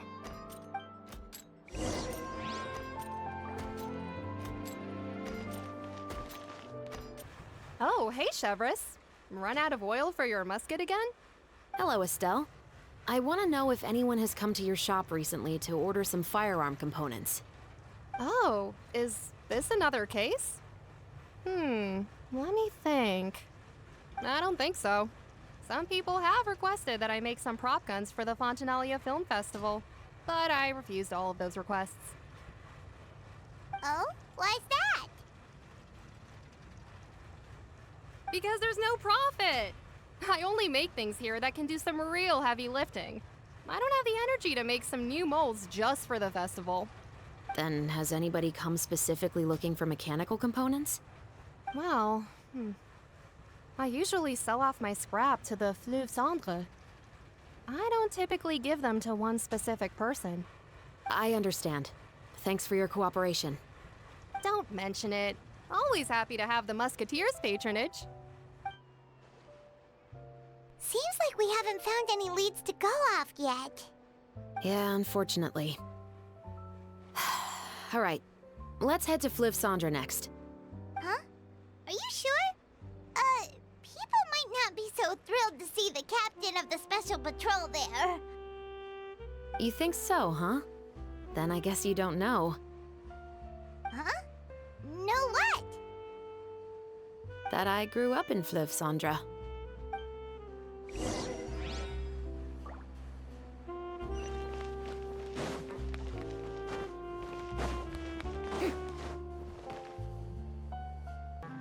Hello, I'd like to ask some questions. I don't know anything. Don't worry, I'm not here to arrest anybody. You say that now. It's the truth. Here, take this as my guarantee. Wait, did Paimon just see what she thinks she saw? Is the captain of the Special Patrol bribing a citizen? Seems you're different from the other guards. What do you want to know?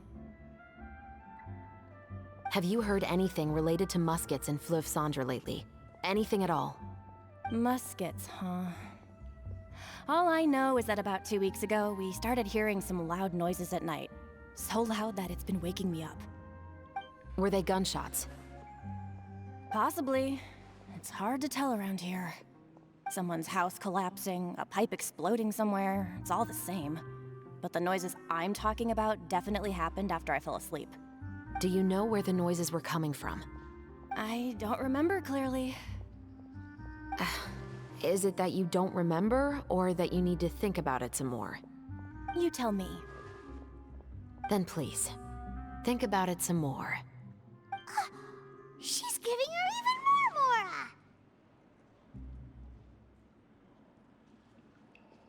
The noises came from the end of the Southern Waterway. I came out and had a look for myself when I wasn't sleeping well, but I didn't dare get too close. That's all I know. All right, I'll take your word for it. Thanks for the pâte de fruits.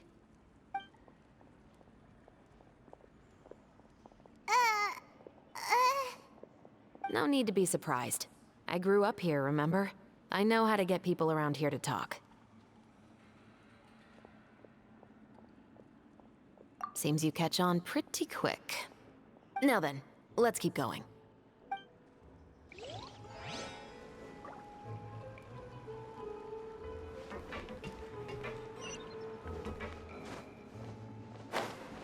guess I'm finally on the right path.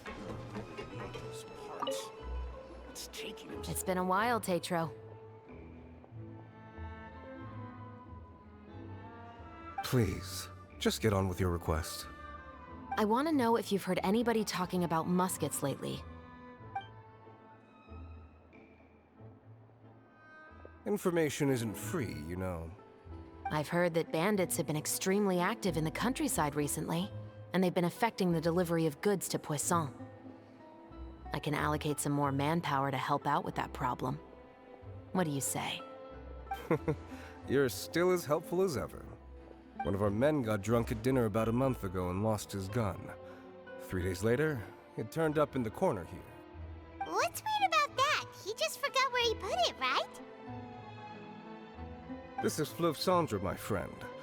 Anything of value left in the tavern won't ever make it to the next day. But that gun turned out to be an exception. It didn't get any new wear and tear on it, and didn't even appear to have been fired. We were quite mystified as to what could have happened. I suspect it came back because the weapon was already known to the guards. You mean, a criminal was afraid the Marechaussee Phantom would use the shot marks to track them down? Maybe. But if that's the case, the culprit really took great care to avoid getting caught. I didn't say anything about a criminal. In Fleuve Cendre, knowing who was killed is as easy as knowing what clothes you're wearing today. It's the guy living in the east side, isn't it? I've never liked him. Every time he's here, he just orders a drink and sits there with a nasty look in his eyes. So, who was the one who lost the gun in the first place? Don't bother. Even if you asked, he wouldn't admit to owning a gun to some strangers. Not to mention the captain of the Special Security and Surveillance Patrol. He's right. I know you grew up here, Chevres. Even though you're on good terms with the Spina, you've still been gone too long. Not many people know you here now, and a lot of people don't like the Special Patrol. I know. So take my advice and don't show your face too much around here. It's for your own safety. I'll come and go as I please, and I'm afraid I'll be appearing more often due to my work. All right. Don't say I didn't warn you.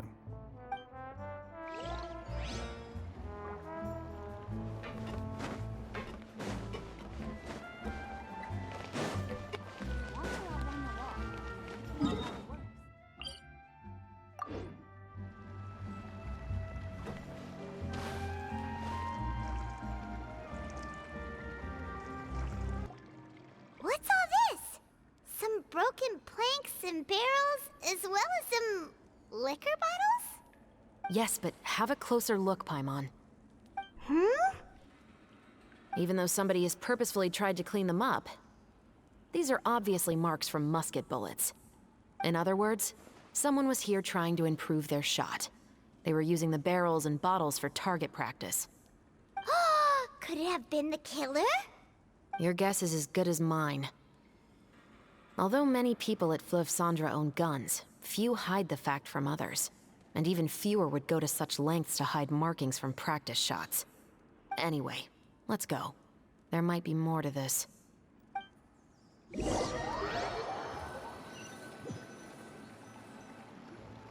Seems like that's all we'll be able to uncover for today.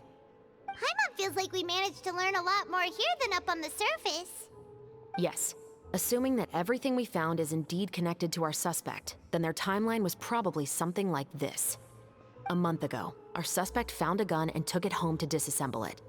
Once he'd figured out its mechanics, he brought it back. In the following weeks, he used some parts to create his own makeshift musket and took it to the Fleuve Cendra for target practice. Then, a few days ago, he found his target and carried out the murder. Once the deed was done, he left a rainbow rose on the body, just like the scene in the novel. That all makes sense to Paimon, but we're still no closer to figuring out the killer's identity. The deceased was a resident of Fleuve Cendra. It's said that he was a poor, solitary man. Yeah, that's also something I'm trying to figure out. If we are indeed following the novel, and there's a story behind the murder, then this murder should be an act of vengeance. But according to our investigation, the deceased didn't have any enemies. He was no saint, but no one's heard of a rival who hated him enough to shoot him dead, much less care to leave a rose on his body. What message is the killer trying to convey, and to whom exactly?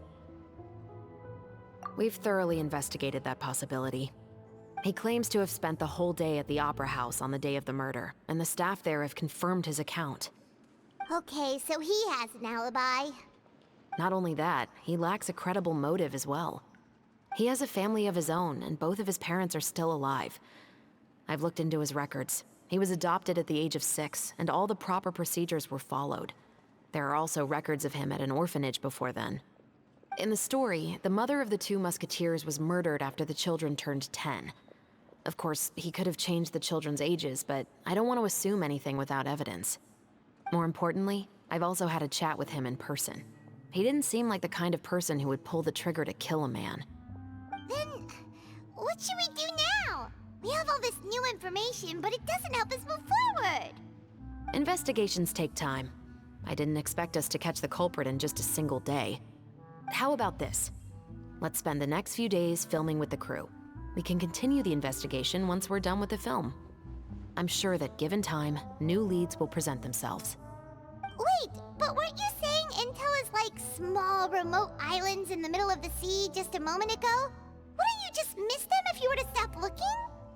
Ah, but the book had more than one reference to the islands, Paimon. Oh? What else did it say then? As long as you spend enough time sailing through the fog, you'll eventually come across an island.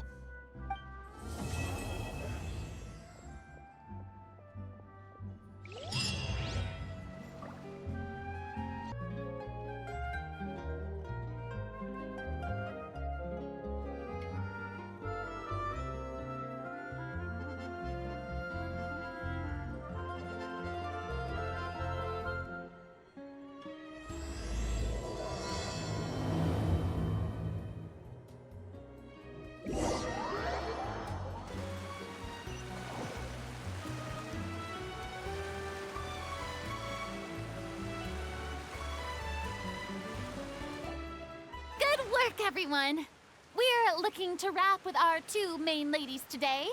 I can already smell our success. What do you mean, looking to wrap? Oh, aren't you the expert now?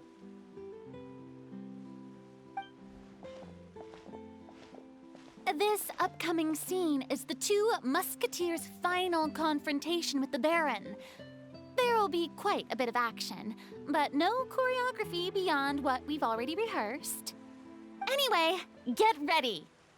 Lights, camera, action! The view is beautiful tonight.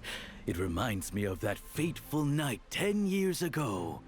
And now that I've said it, I can even make out the faint fragrance of herbal tea in the air. Enough, villain! It's time that you pay for the death of our mother! My dear Iris, have you forgotten your manners? How can you speak like this to your own father? I'd sooner swallow all of my teeth than call you father. What did I expect? Seems the daughters have turned out to be just as obstinate as their foolish mother. In this world, Mora and status is everything. She thought she could blackmail me using her children and force me to grant her recognition and concessions? Ah, how naive can a woman be? Mother never asked a single thing of you. All she wished was for us to live a peaceful life, just like the others. It was you who personally brewed the poison of prejudice and sent Mother to her death. Compared to that deadly poison, the 2 bullets that will soon pierce through your heart will be like sweet mercy. And that's exactly why I said you're just as naive as her. Did you really think 2 muskets would be enough to defeat me? So let's see. What is stronger? Mora and power, or the 2 muskets in your hands? Get them! Tulip! There are too many of them! It'll be okay. We'll cover each other, Iris. And Mother will be watching over us, too.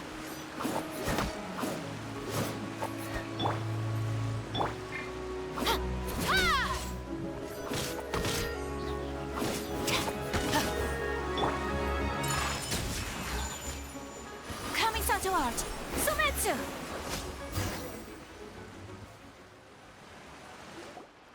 You've lost. To think I'd lose to my own 2 kids. We are no children of yours, and we'll never call that place our home. Then tell me, what did you do all this for? You lost your mother, and will soon kill your father as well. What will you gain in the end, other than sentences for your crimes? We will gain our long-awaited justice.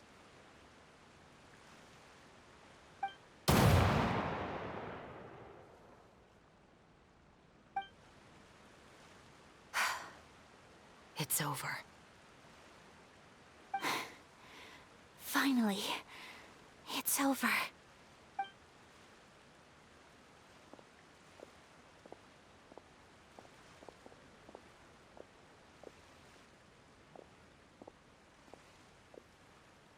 So, where will you go now, Tulip?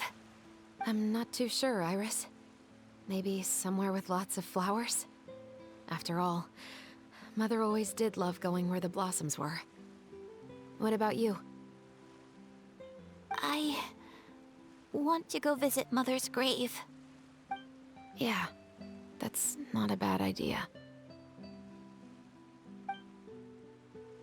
Huh? Tulip, look! What is it? It's Mother's favorite. The rainbow rose. Look, it's blooming again.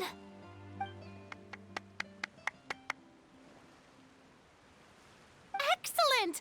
That was beyond mesmerizing. Even I didn't expect the scene to go so well. And we got it in a single take. All right, everyone. We've got a wrap for Tulip and Iris. Congratulations, Ayaka and Chevres! Thank you. I didn't expect our parts to wrap so quickly. I wish I could savor the experience for just a bit longer. Paimon totally understands. Paimon's not ready to say goodbye to the clapperboard either. Filming has really been a lot of fun. You were great too, Chevres. The way you said, long-awaited justice. It gave Paimon chills. That is indeed my favorite line in the whole book. I still remember trying to act it out in my room the first few times I read it.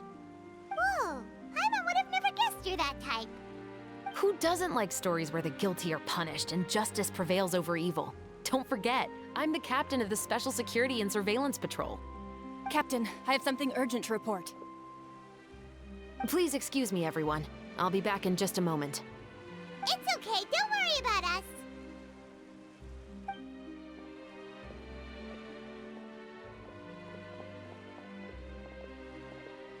Oh? Was she whisked away by work already? I was just about to tell her how great she did.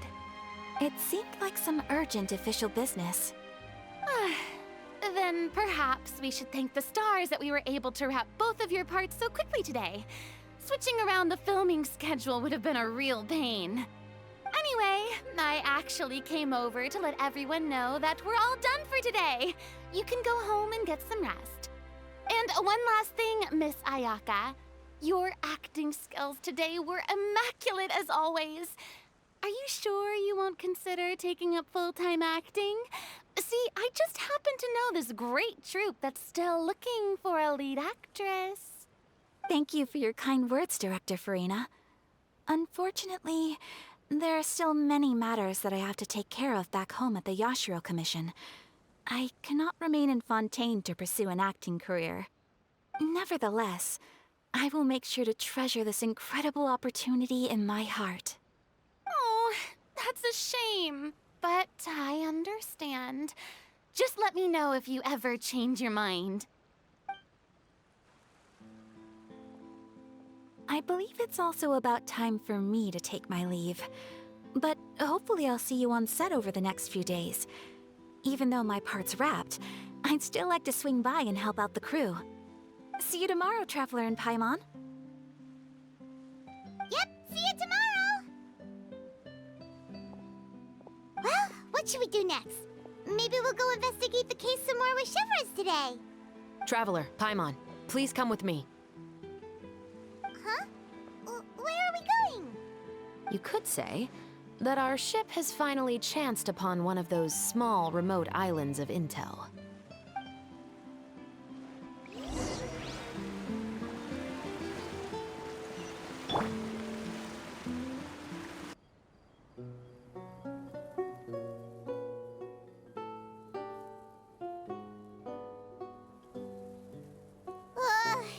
Paimon's exhausted. Paimon definitely didn't expect having to float this far after a full day of filming. So, Chevres, why did you take us here? Affirmative. It wasn't anything conclusive, but it should show us a clear way forward. Have you ever heard of someone by the name of Emily? Oh, you mean that famous perfumer? She's a good friend of mine. She's lent me her aid several times in the past to resolve some difficult cases. After I discovered the rainbow rose at the scene of the murder, I sent it to her. After all, she's probably the foremost expert on flowers and scents in all of Fontaine. And then? There was nothing remarkable about the flower or the trace amounts of soil left on it. But according to Emily, the rainbow rose left by the killer was derived from a very rare cultivar. Huh. Paimon didn't know that there were different varieties of rainbow rose. Paimon just thought they grew everywhere in the wild. Flowers that are deliberately cultivated will always show some different features from those that bloom in the wild. We already knew that the rose left at the scene belonged to a special cultivar, but with Emily's expertise, we were able to pinpoint the place where it was first picked from.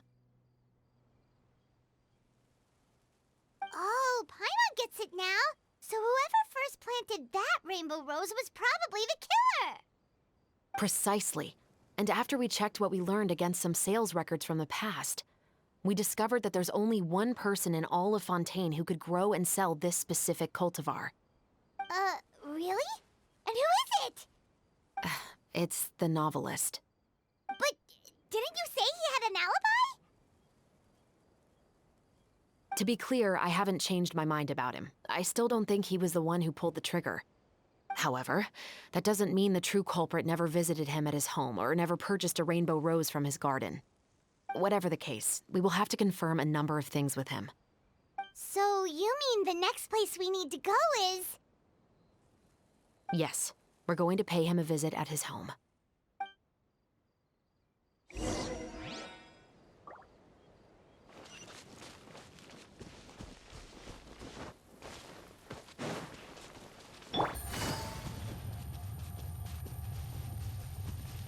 Take it easy. Take it easy.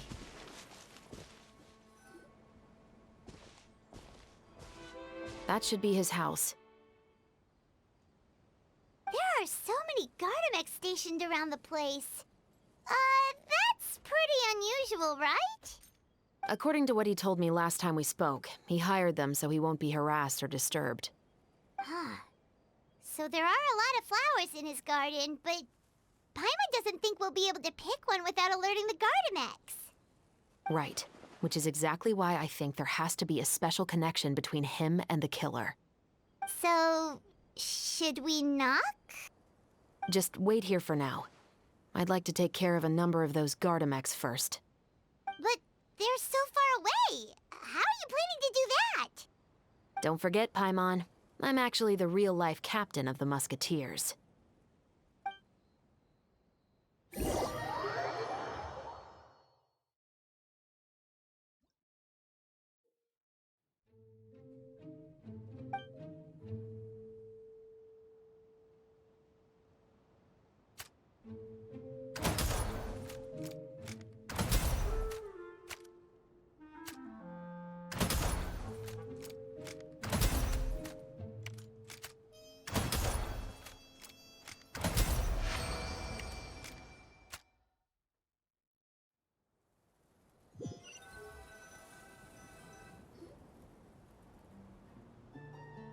All clear. Let's go. Oh, wait! Paimon's a little nervous now that we know he could be the killer. Can we go over our plan of action again? I'll go knock on the door and make sure it's safe inside. Once we're sure that we're in the clear, I'll ask him to come with us for a quick round of questioning at the guard's headquarters. But can't we just arrest him? We still have no evidence that he's the killer, or that he lent the killer any direct aid. Still, it would be appreciated if you could pick a rainbow rose from his garden for me while I'm talking to him. It'll help the Marachose Phantom confirm Emily's theory. Sure, no problem. Just be careful, Chevres.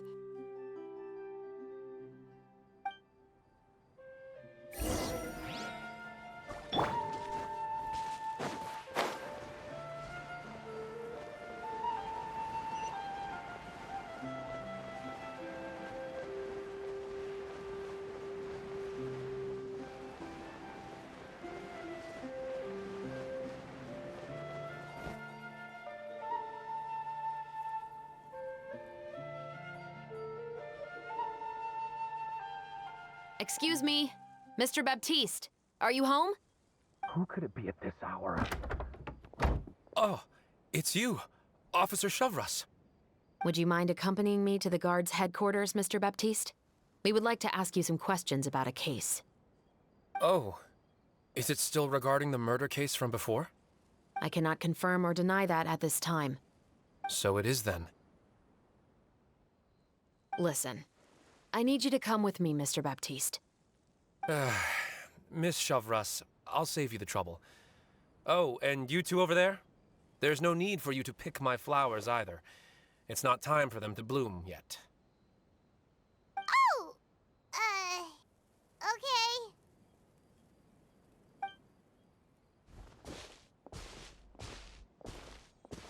By saving me the trouble, you mean... I will confess. I was the killer. Huh? He just admitted he's guilty! Please relax, everyone. I'm not armed. The musket you're looking for has been buried in my backyard. Then it's my responsibility to inform you, Mr. Baptiste, that everything you say right now will be used as evidence for the inevitable trial. Yes, I am perfectly aware of that. I must say, I hate this feeling. Oh? Is it because I confessed? Or because you've been proven wrong? Both, I suppose. For the same reason as the one I wrote out in my novel, of course. I did it to exact revenge. I know you haven't figured out the link between the two of us. Had you done so, I'd have been taken away to the headquarters a long time ago. But that won't stop me from always remembering his grotesque face. After all, he was the one who killed my mother. Your mother is still healthy and well. You know, I was adopted as a child. I was referring to my birth mother. That was never recorded in the orphanage's records. Please forgive a 6-year-old child for concocting some lies to protect himself after watching his mother die right in front of him. So, your novel, it was like a record of your life? No, of course not. It was a work of fiction with many embellished parts. But I am indeed the illegitimate son of a wealthy and influential man who abused his power to murder my mother. That part was 100% real. But the man you killed didn't have a Mora to his name. He was a hired assassin. An irredeemable beast who sank his fangs into a defenseless woman just for a few bags of Mora. But if that's really the truth, you wouldn't be telling us any of this now. You still haven't managed to take revenge against your father, the true mastermind behind it all. I never thought I'd hear that kind of thing from the captain of the Special Security and Surveillance Patrol. I'm simply skeptical about your motives. It's simple, really. I've grown tired of everything and don't want to shoulder this burden anymore. You may have considered me too soft to pull the trigger. Well, as it turns out, you are exactly right. I've become overwhelmed by the aftermath of the murder. So you're going to call a stop to your revenge, just like that? The true mastermind is too rich and too powerful for me. I've accepted that I will never be able to avenge my mother alone. And so what? The characters in your book never gave up. Now, Officer Shavras, I'm the one who has killed a man, aren't I? Are you trying to convince me to commit another crime? What's your father's name? How do you plan to prove the veracity of all of your claims? Well, I'd like to speak with you privately. Sure. Why don't we speak privately at the guard's headquarters? No, it has to be here. I must ensure that we won't be overheard. Fine. Let's talk here. When I said won't be overheard, I meant by anyone. I would like to speak with you and you alone.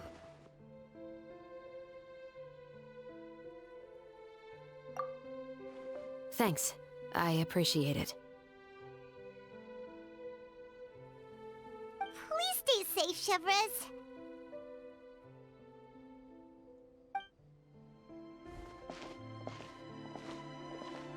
All right. Let's hear it. Will you really believe what I'm about to say? Well, that depends on what you're going to tell me. Fair enough. Fair enough. Then listen closely.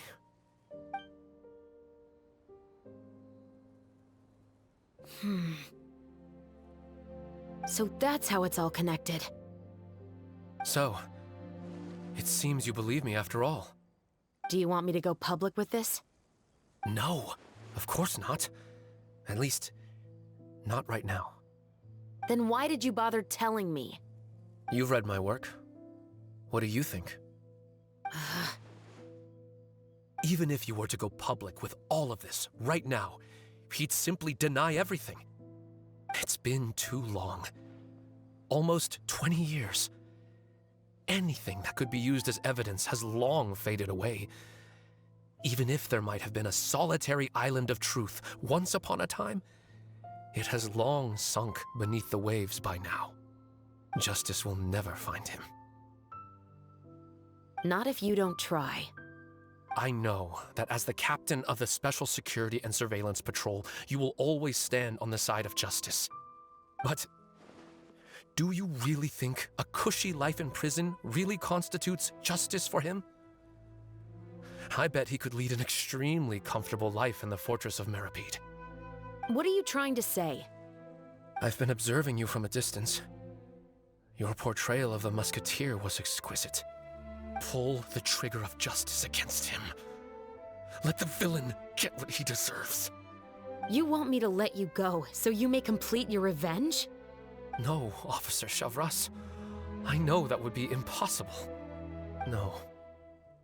What I'd like is for you to perform the deed on my behalf.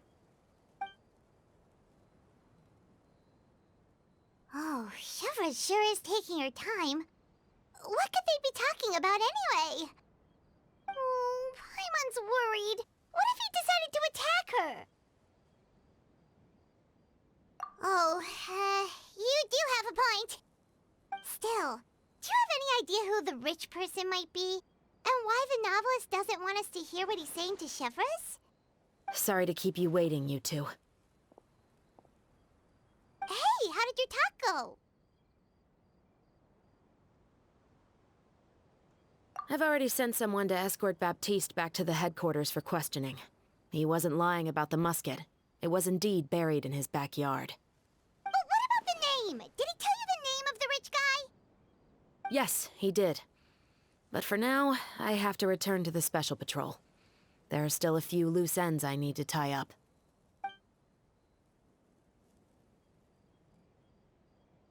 I'll probably be quite busy over the next few days, so apologies if you don't see me on set. All right, Paimon understands if you can't tell us everything you know. We'll just keep an eye on the Steambird then. Actually, there's still something else I need your help with.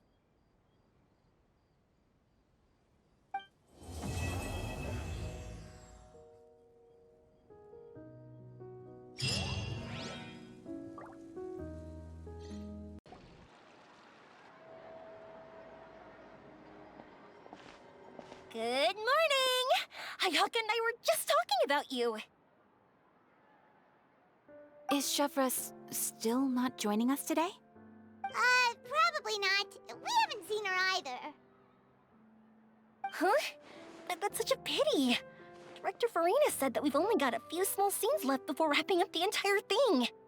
She even said that she'll get me into a couple scenes, so everyone will have a chance to shine in front of the camera. We were also planning on having a victory feast once we're all finished filming. You can join us, right? If only Chevros was here. I still haven't taken a photo with her. I'm afraid that can't be helped. Those Special Patrol folks are like phantoms when they've got a case on their hands. But to be honest, I'm even more concerned by what I read in the Steambird earlier this morning. It said that the killer in the murder case was none other than the author of the 2 Musketeers. Oh yeah, I heard about that too. He came forward and confessed his crimes, but gave no explanation as to why he pulled the trigger. We didn't know about this case at all when we joined the film. Is it going to affect the reception of our work? From a pure publicity standpoint, this will draw a lot more attention to our film. I have to say, though, that no director can be perfectly comfortable with garnering attention through means other than artistic skill. To be fair, I feel like that ship sailed the moment you allowed yourself to be named as the director on our posters. It's not my fault that I'm super popular. What was that saying again? My popularity has, Sunk to an all-time low? spread to the 4 corners of Tibet.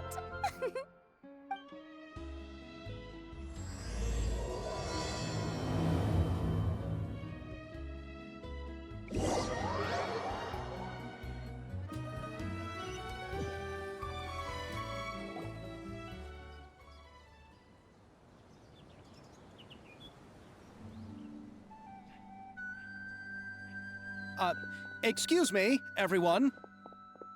Xavier! Feels like it's been ages since we last saw you. I've been talking non-stop with the Film Association, and I'm absolutely swamped trying to coordinate the film's marketing. So forgive me for not being around more often, but please believe me when I say that I will make sure everyone's hard work gets the exposure it deserves. Oh, seems like you've been fighting your own battles. Yes, that's one way to put it. Oh, and before we begin the final round of filming, please allow me to finally introduce you to the original investor of our film, Mr. Morris. A pleasure to meet you all. Yes, glad to make your acquaintance, Mr. Morris. We've heard about the issues you've encountered with your financial situation, and genuinely hope that things have taken a turn for the better. Oh, well, the situation has indeed improved somewhat. Don't worry, Mr. Morris. Accidents and last-minute challenges happen all the time. There's no need to blame yourself over it. The good news is that we're almost done filming now, and I would even say that this is the best story I've ever seen. Is that so? I see, that's great news. All right, now that we've gotten all the pleasantries out of the way, let's get this show on the road. We'll mostly be filming typical people and scenery from the streets today to improve the sense of environmental ambiance in some parts of the film. Oh, and there'll be a cameo for Mr. Kamisato and Miss Yoimiya as well. They'll be used to show outsider perspectives on the fates of the two musketeers. That's right. Ayato should be here any minute. Excellent! Then let's start with the scenery shots. Camera and clapper loader, you're up. Yep, we'll be ready. Remember, all we need are some wide zoom shots of the streets.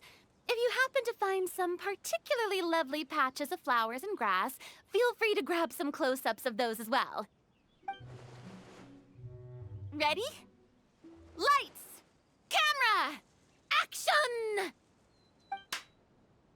Okay, now move the camera slowly. Try to focus on that flower. What's wrong? Just adjust the focal length a bit. Something the matter?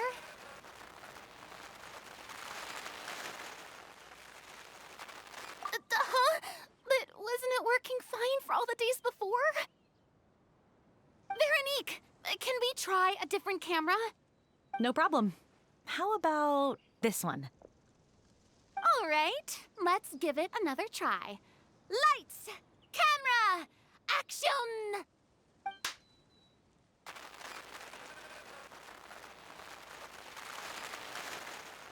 Don't tell me. This one is broken too? Veronique, do we have any other spare ones we can use? I'm afraid we only brought these two today. What? Then go find a workshop to get them repaired right away! Oh, and you too, Bono! Go find our spare camera in the warehouse and bring it back to the set! On it. Greetings, everyone. My apologies for the delay. Is something the matter, Ayaka? It seems like there are some issues with the filming equipment today. We're stuck for the moment. I see. Well, let's not just stand here twiddling our thumbs. Actors, to the makeup booth. We'll start on the next scene as soon as we get a working camera.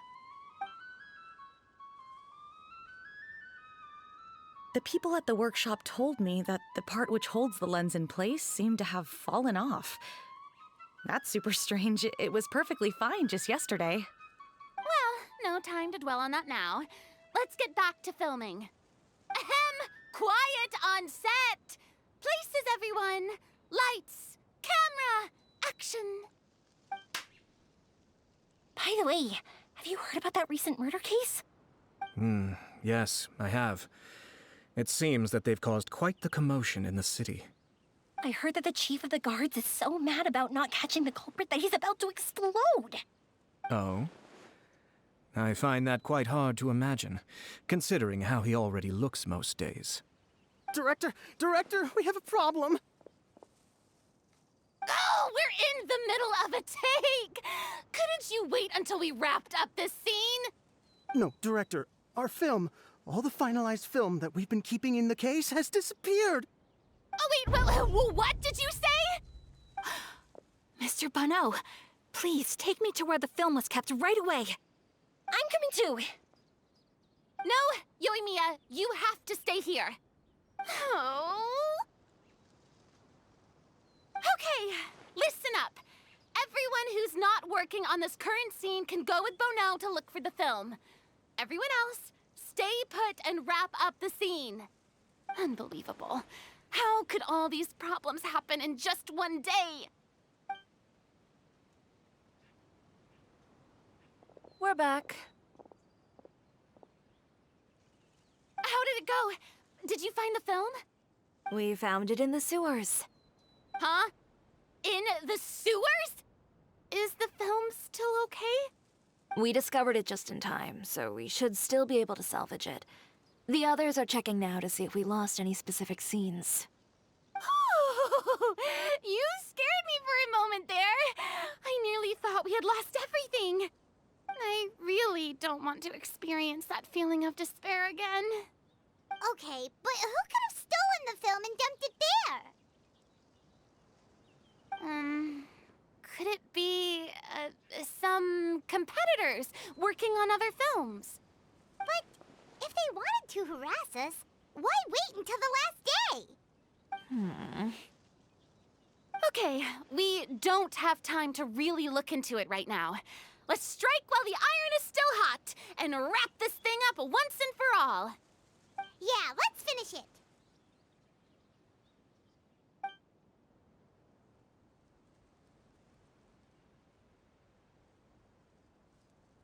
I would like to officially announce that our entry to the festival, The Two Musketeers, has now concluded filming! Ugh, Paimon is spent. It's so late already. Even though the filming process proved to be extremely challenging, everyone provided valuable and unique contributions to the final product. Thank you all for your dedication and support. And just like Director Farina, I would also like to extend my most heartfelt thanks to all of you. Really, you've all helped me so much. All right, let's save the awards speech for later, and hopefully also get some rehearsals in before the real thing. Anyway, now it's time to party! Let's all make our way to the beach and have a celebration feast so loud and fun that even the blubber beast will want in. Party, party! Paimon wants to party!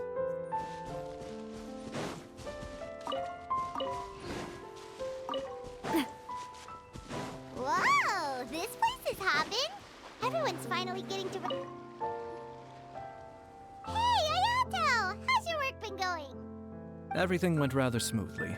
Thank you for your concern. Ayato told me that we've already confirmed the dates for some Inazuma Fontaine cultural exchange events. So the next time we visit, we'll be doing so in our capacities as the representatives of the Yashiro Commission. Oh, that's great! Then maybe Paimon will be able to find Fontaine detective novels in Inazuma from now on! Oh, wait. Wouldn't Yaimiko get upset if that happens? That would be stealing some of her business. You've got a point. She's always complaining that light novels have become bland and too predictable after all. The cultural exchange won't only feature literatures of both nations, of course. We have also made plans for cross-cultural engagements in the fields of gourmet cuisine, toy making, and artisan craftsmanship. Whoa! Paimon's getting super excited now! When the time comes, be sure to visit and participate in all the events.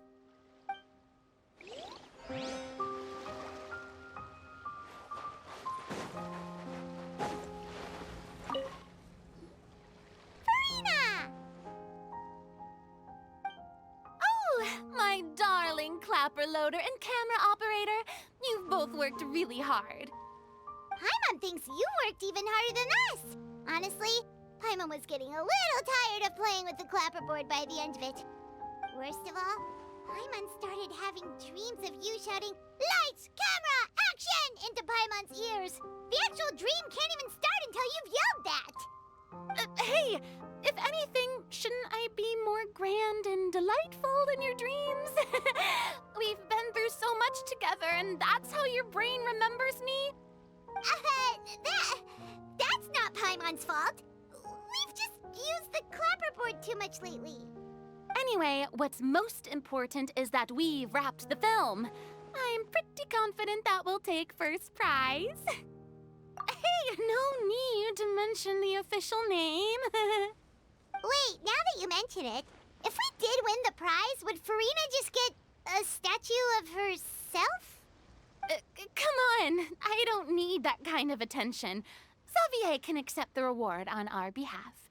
But just imagine! Farina accepting the Farina Award and holding a Farina statue. I'm going back to my dessert now. You all can keep discussing that on your own.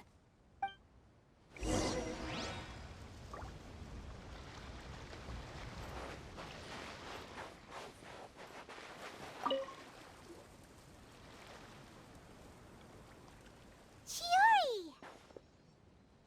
Hey, you two. Are you not really into these kinds of big social occasions? Not particularly. But this is still better than Fontaine Fashion Week. But if this film becomes a big hit, people will definitely come flocking to your shop. Yes, that's highly likely. As long as the film can premiere as planned. Are you still worried about the case? That and all the obstacles we had to face today. You're right. It's as if all our bad luck just manifested at once. But why today of all days? No, it's nothing. We've already delivered the film to the editors, so there should be nothing more to worry about. How are you doing, Mr. Morris? You having a good time? Well, you could say that. Do you happen to know when the party is scheduled to end? Judging by how much fun everyone's having, I'd say probably not until well after midnight. Is there something that you still have to take care of at home, Mr. Morris? Oh, well, I'm just not a late night person, so I might take off shortly. Oh no! Silly me. I almost forgot something super important. Oh, what is it? I prepared a whole batch of fireworks for the party, but I forgot to bring them over from the warehouse. Fireworks, you say? That's, truly a pity. Sorry things didn't go as planned. Could you help me carry them over, Mr. Morris? I won't be able to fetch all of them by myself. Me? Are you sure that you can't find anyone else? I just wanted to make this a surprise for everyone. The warehouse isn't far from here. We'll be there in no time. Pretty please, Mr. Morris. These are some of the best fireworks I've ever made. So I also want you to see them before you leave. They're stunning. I promise that they'll be a once-in-a-lifetime experience that you'll never forget. But... It's okay. Just come with me. If we're sneaky enough, nobody else will see us leaving. All right. The warehouse is right over here. I moved the fireworks there in advance, so it shouldn't be too much work bringing them back. It's still a ways away from the party. Sorry about that, Mr. Morris. It's probably because I'm used to carrying fireworks all the time, so it doesn't feel like a lot of work to me.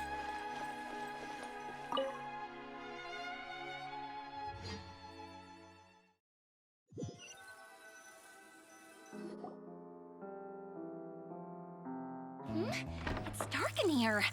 Wait here, Mr. Morris. I think the light switch should be somewhere over here. Why did I have to get roped into this? What was that?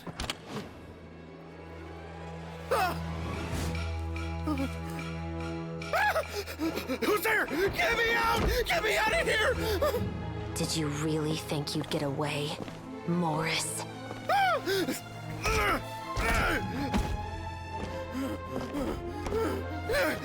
You've got the wrong guy. It wasn't me. I'm not the killer. You know, Eliza died a far more heroic death than this.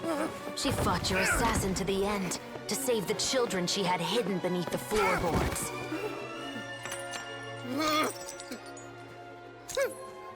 That is Eliza's pendant. The one with a photo of you two inside. The one you gave her. Ring any bells? It's a fake! It has to be! There's no way! No way your assassin didn't destroy it, you mean?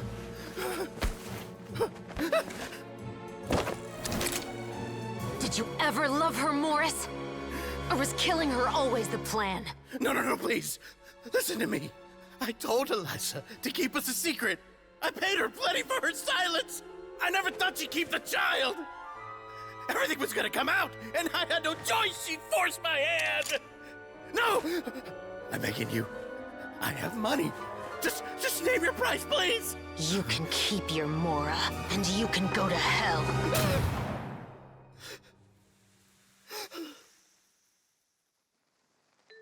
I'm Captain Shovraz of the Special Patrol.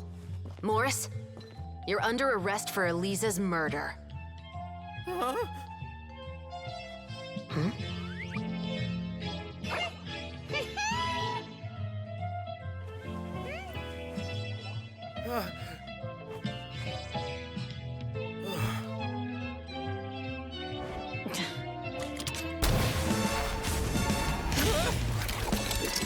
You're under arrest too, prop manager Veronique. Or perhaps I should call you the Second Musketeer.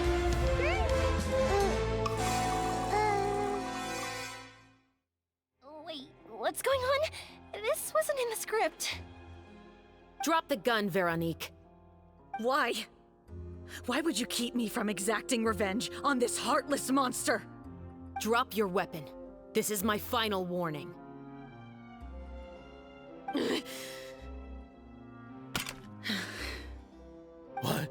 What is going on? Do I have to spell it out for you, Morris? Everything that took place just now was staged to get you to confess the truth. But this last part is all improv, of course.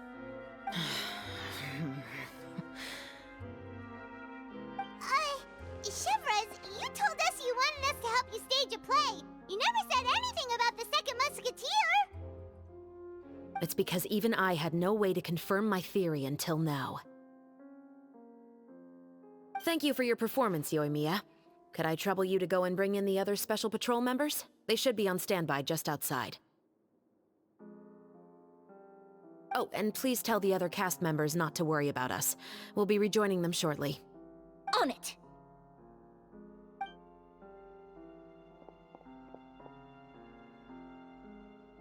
So what do you think, Morris? Care to talk about what happened 20 years ago? My patience is limited, you know. Don't force me to take you back to the interrogation room. I'd wager that you wouldn't last for more than a minute in there. With the recording we made, you have no chance of winning in court. Cooperating with us now is the most practical move. All right. I'll talk. I hired an assassin to murder Eliza. She once worked as a maid on my family's estate. She was very beautiful, and after some time I fell for her. We kept our relationship a secret and carried out an affair for some time, but it wasn't long before she became pregnant. And if my parents ever found out, they would have stripped me of my inheritance and status, driven me out of my home. I also didn't expect Eliza to insist on bringing the pregnancy to term. She even asked me to leave my family and travel far, far away with her. She believed that you were truly in love with her. I didn't have a choice. I gave her a large sum of Mora, told her to leave the family and to get rid of the baby. But then years later, she sent me a letter. There were photos of 2 children, and she even asked if I could find some time to visit them. Huh? 2 children? Paimon thought Baptiste was the only... you mean... Even if she had the children against your will, you could have just ignored the letter entirely. Why kill her? I had just gotten engaged to be married to an heiress from another wealthy family. So if anyone were to find out about Elisa, my life would be completely ruined. I didn't have a choice. No. You always had a choice. You just made the wrong choice. Again. Do you know how it feels to watch your mother be killed right in front of you? My brother and I were hardly even school age yet. We were hidden beneath the floorboards, grasping each other's hands like a lifeline. We were so terrified that we didn't even know we could ever take a breath. All we could do was to watch Mother try to fight back, and then collapse to the floor. Even after the assassin left, we were still too terrified to leave our hiding spot. We thought that he might come back. It was only until the next evening when we finally climbed out and gathered around our mother. But she had already become cold and stiff to the touch. You made up your mind right then and there to bring this case to light. Not only that, we resolved to get our revenge. And that's why you became the Musketeers. No, that's why I became a Musketeer. The man from before was also killed by me. My brother had nothing to do with it. I figured as much. You did? I once told these two that he didn't look like a killer to me. His confession from that night also rubbed me the wrong way. I think what really tipped me off was, how could I not feel a sense of regret in him? Huh? He confessed faster than any criminal I've ever met, but he didn't say a single word about you. He insisted that he was the sole perpetrator in the case. But after the questioning ended, I disassembled the musket we dug up from his backyard, put it in front of him, and told him to reassemble it. Wanna guess how far he got? He had no idea where to even start.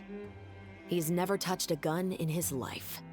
Based on that, I determined that he was not acting alone. He only surrendered himself to draw our attention and create a moment of opportunity for his partner. So, I decided to play along. And as expected, the second musketeer followed us without hesitation once she saw Morris get separated from the rest of the cast. Besides, why else would he call the novel The Two Musketeers? But how did you know it was Veronique? I figured it out the moment Baptiste told me his father's name. That so-called financial crisis was all just a ruse. He just wanted to sign up as the investor and then leave the film without any source of funding. After all, he has a vested interest in minimizing the reach of this story. It's really just the same thing as what he did to Elisa all those years ago. Human scum. But then Xavier pulled out all the stops and got the film made against all odds. Morris couldn't have that. With the killer in custody, he figured it was safe to act. And so he came to visit the set today, just as I expected. Wait, so you were behind all those mishaps today?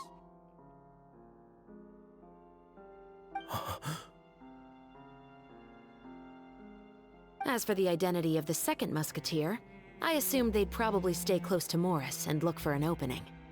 And if they already knew that Morris was the film's investor, then that narrowed the list of potential suspects as well. Furthermore, being the props manager would allow the culprit to avoid scrutiny by purchasing mechanical parts in the name of the crew. With that hypothesis in mind, I went back to check Baptiste's orphanage adoption records. Guess whose name I saw on the same page, just a few lines from his. My brother. He trusted you. As in, he trusted me to perform the deed on his behalf? He trusted you to stand on the side of justice. I am. I thought you could do it as well. Oh, the look on your face when you told him to go to hell. I really thought you'd put a bullet in his brain. You know what he has done. Are you telling me that you'd rather see him spend the rest of his life living like a king in the fortress of Meripede? I will never be able to forget the feeling of my mother's cold, lifeless hands. And you would call this ending fair? Is this what you call justice? I won't lie, Veronique. I did hesitate when your brother first told me about the truth. I wondered. I agonized over whether I should really put a bullet in his head. So why don't you? Because that should never be how justice is carried out in this world. Perhaps, to you, justice is simply reciprocated. An eye for an eye, and a life for a life. But everyone has their own understanding of justice. If everyone were to pursue their own definition of it, there would be no more order in this world. Today, you'll kill Morris, and tomorrow, his children may come for you. The world cannot render judgments based on a desire for revenge. That will only lead to a cycle of revenge, as well as the destruction of order and civilized society. Fontaine is founded on a set of laws and a standardized code of justice. That is why we are the nation of justice. But with all that said, I will promise you this. Morris will not lead a cushy life in the fortress of Meripede. Chevreuse, the rest of the Special Patrol is here. Thank you so much, Yoimiya. Letelier, Terena, please take them away.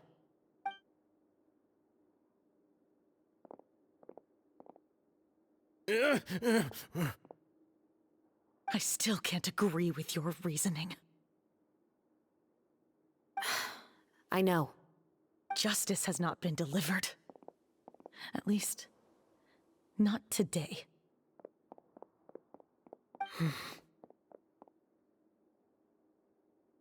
Chevreuse.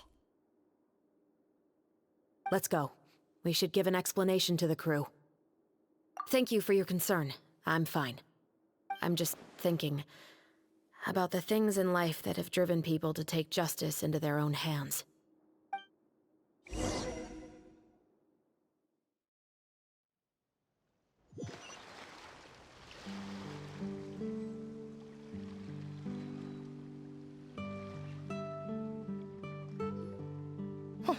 Who would have thought Morris would turn out to be... I'm at a loss of words. How could he have done something like this? I'm just glad that you're all safe and sound. Who knew that such a labyrinth of cases would be behind this story?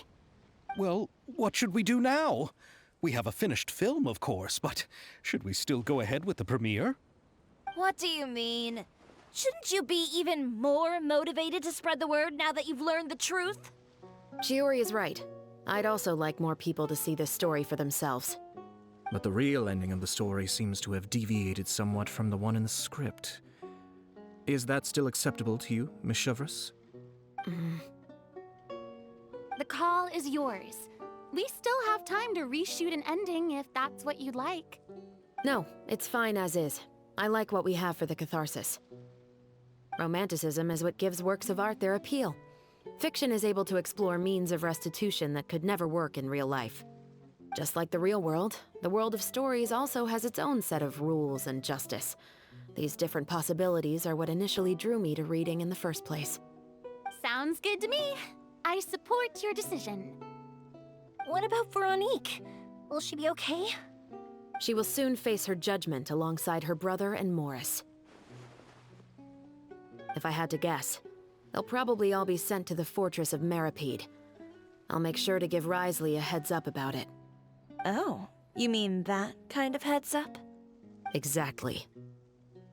Ahem. All right, then the matter's settled. Now that everything's been taken care of, there's no reason for us to keep looking all gloomy and grumpy. Let's get back to the feast and enjoy each other's company. We'll be starting the post-production process tomorrow. You should join us, Chevreuse. You missed the first few hours of the party, didn't you? All right. Count me in. Then I'll wait for you over there. There's still some good news that I'd like to share with Chevreuse. Traveler, Paimon, could you wait for me by the sea after the party ends? I'd like to go on a brief walk with the two of you. Thank you very much.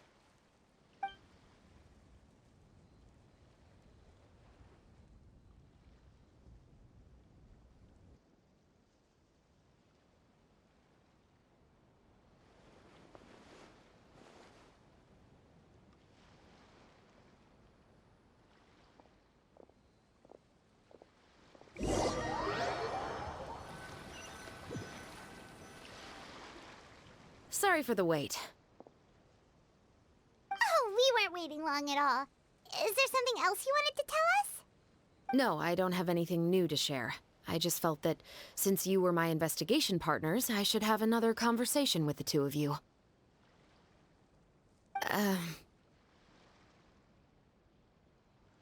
Traveler, how would you have responded to Baptiste's request if you were in my shoes? When I was young, my father often took me here to swim. We'd come rain or shine, even when it was freezing cold. He told me that swimming was the best activity to train one's strength of will. You could never give up before reaching the shore, especially when the water was cold. Oh? Why's that? Because the moment you give up would be the moment you die. At that point, I still hadn't received my vision. One winter, the chilly wind felt almost like knives on my skin, and the seawater was so frigid that it numbed my toes the moment I stepped in. I cried and begged my father to spare me from having to swim across, but he wouldn't listen. He used to be a member of the Special Patrol as well. You could say it was his way of educating his children. That sounds awful. When he saw that I wouldn't stop crying, he just picked me up and tossed me into the icy water. The bone-chilling cold took away my senses. I couldn't feel anything but fear and rage. I waited for my father to save me, but one look and I knew he'd already started swimming for the opposite shore. I realized that if I were to give up, I really would die right then and there. I used all of my strength to try and catch up to my father.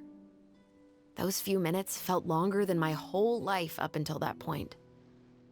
I did, however, make it to the other side. I've never felt afraid about anything in my life after that, nor have I ever cried again. That way of teaching would have never worked on Paimon. Yeah, I don't think that was the right method for anyone.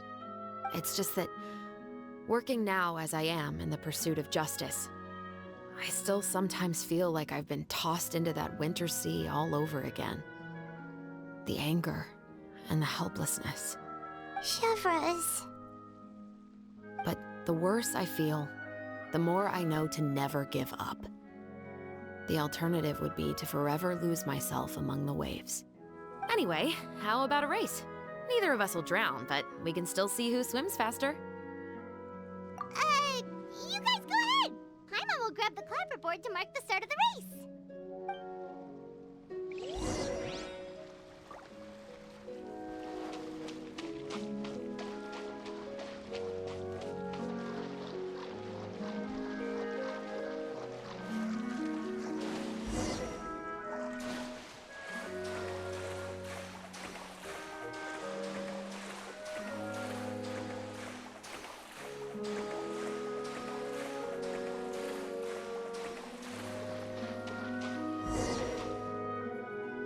Whoa, that felt good. You were so fast in the water, Chevreuse. You were swimming even faster than Paimon could fly. So, about the Special Patrol, did you join because of your dad? Partly, but I'd say I was more inspired by the heroes I read about in stories growing up. Oh, so it's due to your love of stories. Of course, it was only after I joined the Special Patrol that I learned that truth is often stranger than fiction. Come on, let's walk a bit more.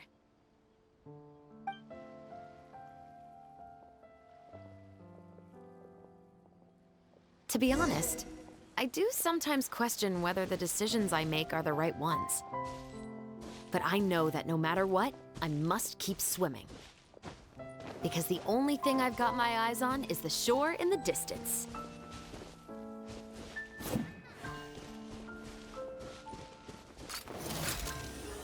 Hey there!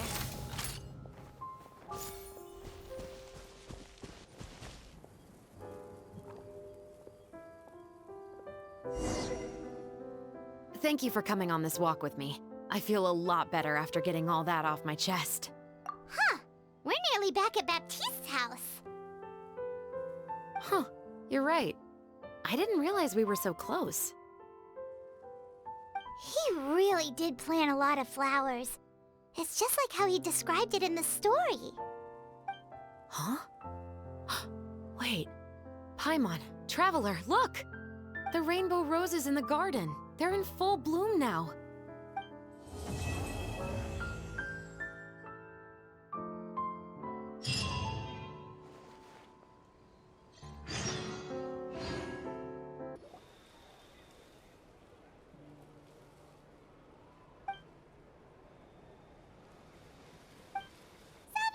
It's been a while. Hey there, you two! Sorry I've been scarce. I've been buried in marketing and preparing the film for release ever since we wrapped post-production. The award ceremony is today, right? Paimon wonders if we'll win the Farina Award. I'd give it a 90% chance. Farina! Oh, Paimon didn't know you were already here. You're earlier than everyone else. I'm sure the others will also be here in no time. Xavier, if we end up getting called on stage, shouldn't you come up with a name for our crew? What? But we don't even know if we're going to win. I wouldn't want to jinx our chances by celebrating early. Just open your eyes! Surely you've seen the audience's reactions to our film. We've had nothing but critical acclaim. You've also had conversations with the Opera House's operating staff, right? Didn't they want to increase the number of showings? With the mora you've made from the box office, you can now open your very own film company. But that's all credit to my amazing crew. You've all helped to make this a reality, so I can't be the only one asked to come up with a name. Well, give it some thought. I'm sure the crew will respect your choice. All right, but before that, Traveler and Paimon, could I trouble you to quickly pay a visit to the Fortress of Meripede? Huh? But shouldn't we stay for the award ceremony? I wanted to ask you two to invite Shavraz to join us at the ceremony. She's one of the lead roles, after all. I haven't been able to find her recently, so I haven't had the chance to invite her personally. According to the papers, the culprits of the Musket murder case will be personally escorted today by the captain of the Special Patrol to the Fortress of Meripede. Oh, Paimon gets it now. Yep, just wait here, Xavier, and maybe try to come up with a few snappy-sounding names. All right, then I'll leave you to it.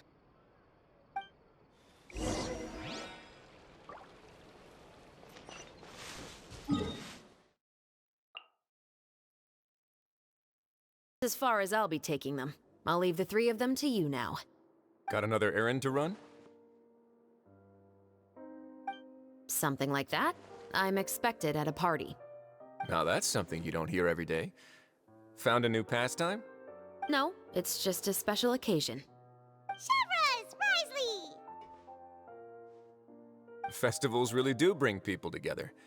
It's been a while since I last had so many visitors at the Fortress of Meripede. Call it the festival spirit, I guess. Yeah, you could say that. Even our head nurse has gotten herself all worked up preparing super deluxe nutritious shakes. Just one gulp and you'll have met all your nutrition needs. Were you talking about work just now? We've already finished discussing everything. So, what do you think about my heads up, Mr. Risley? I believe I haven't yet made any promises or guarantees. But you also didn't shoot me down. Here, how about this? You could give everyone a copy of the newspaper.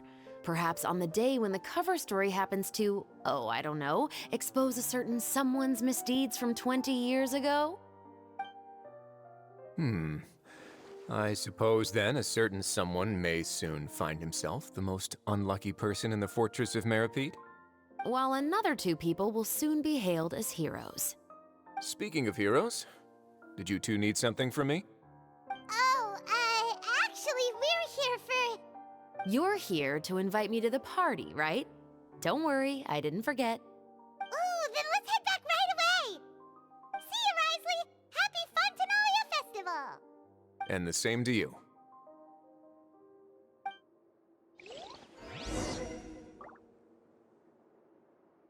And the winner of the Farina Award for the first Fontanalia Film Festival is... the Two Musketeers!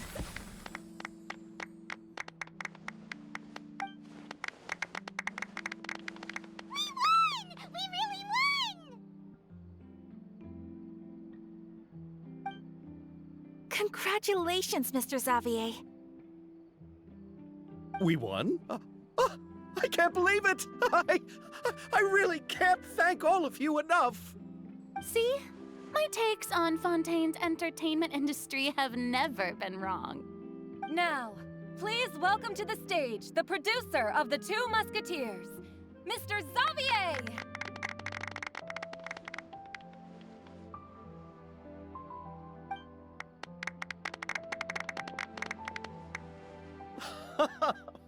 Thank you! Thank you all so much for your recognition and support. While I'm up here, I would love to give special thanks to... Time really flies, huh? It certainly feels that way. It feels like it was only yesterday when you were teaching me to hold a musket. Will you come back to Fontaine again? Of course! I'm very fond of this city. There are so many novel and interesting things that it's been hard to keep track of them all. But how about you? Would you be interested in visiting Inazuma? I can't say the thought has crossed my mind before, but I'd be willing to consider it now. I will be eagerly awaiting your visit. It would be wonderful if you could visit my home and enjoy a taste of our tea and desserts. Yeah, let's keep in touch. Did you accomplish all you came here for? Yes. And you should visit Inazuma again sometime. How has Ogura and her business been? To my knowledge, she's doing quite well. Tell her I said hi. I certainly will. I heard the thunderstorm has stopped. Yes, and the war has also been brought to an end. Peace and prosperity has returned to the islands. I quite like the sound of that. Perfect for hanging textiles out to dry. I'd like to offer my thanks again to the entire cast and crew. Without you, I would have never completed this film, much less had the opportunity to be standing on this stage. With the support of my entire crew, I would like to officially announce our film company, Musketeer Pictures. Woohoo! That has a really nice ring to it. Then in that case, let's please welcome all the members of Musketeer Pictures onto the stage for a commemorative photo. Oh, Paimon didn't know we'd also be taking pictures.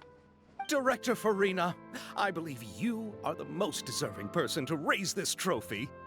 Huh? No. There's no need. It's so embarrassing.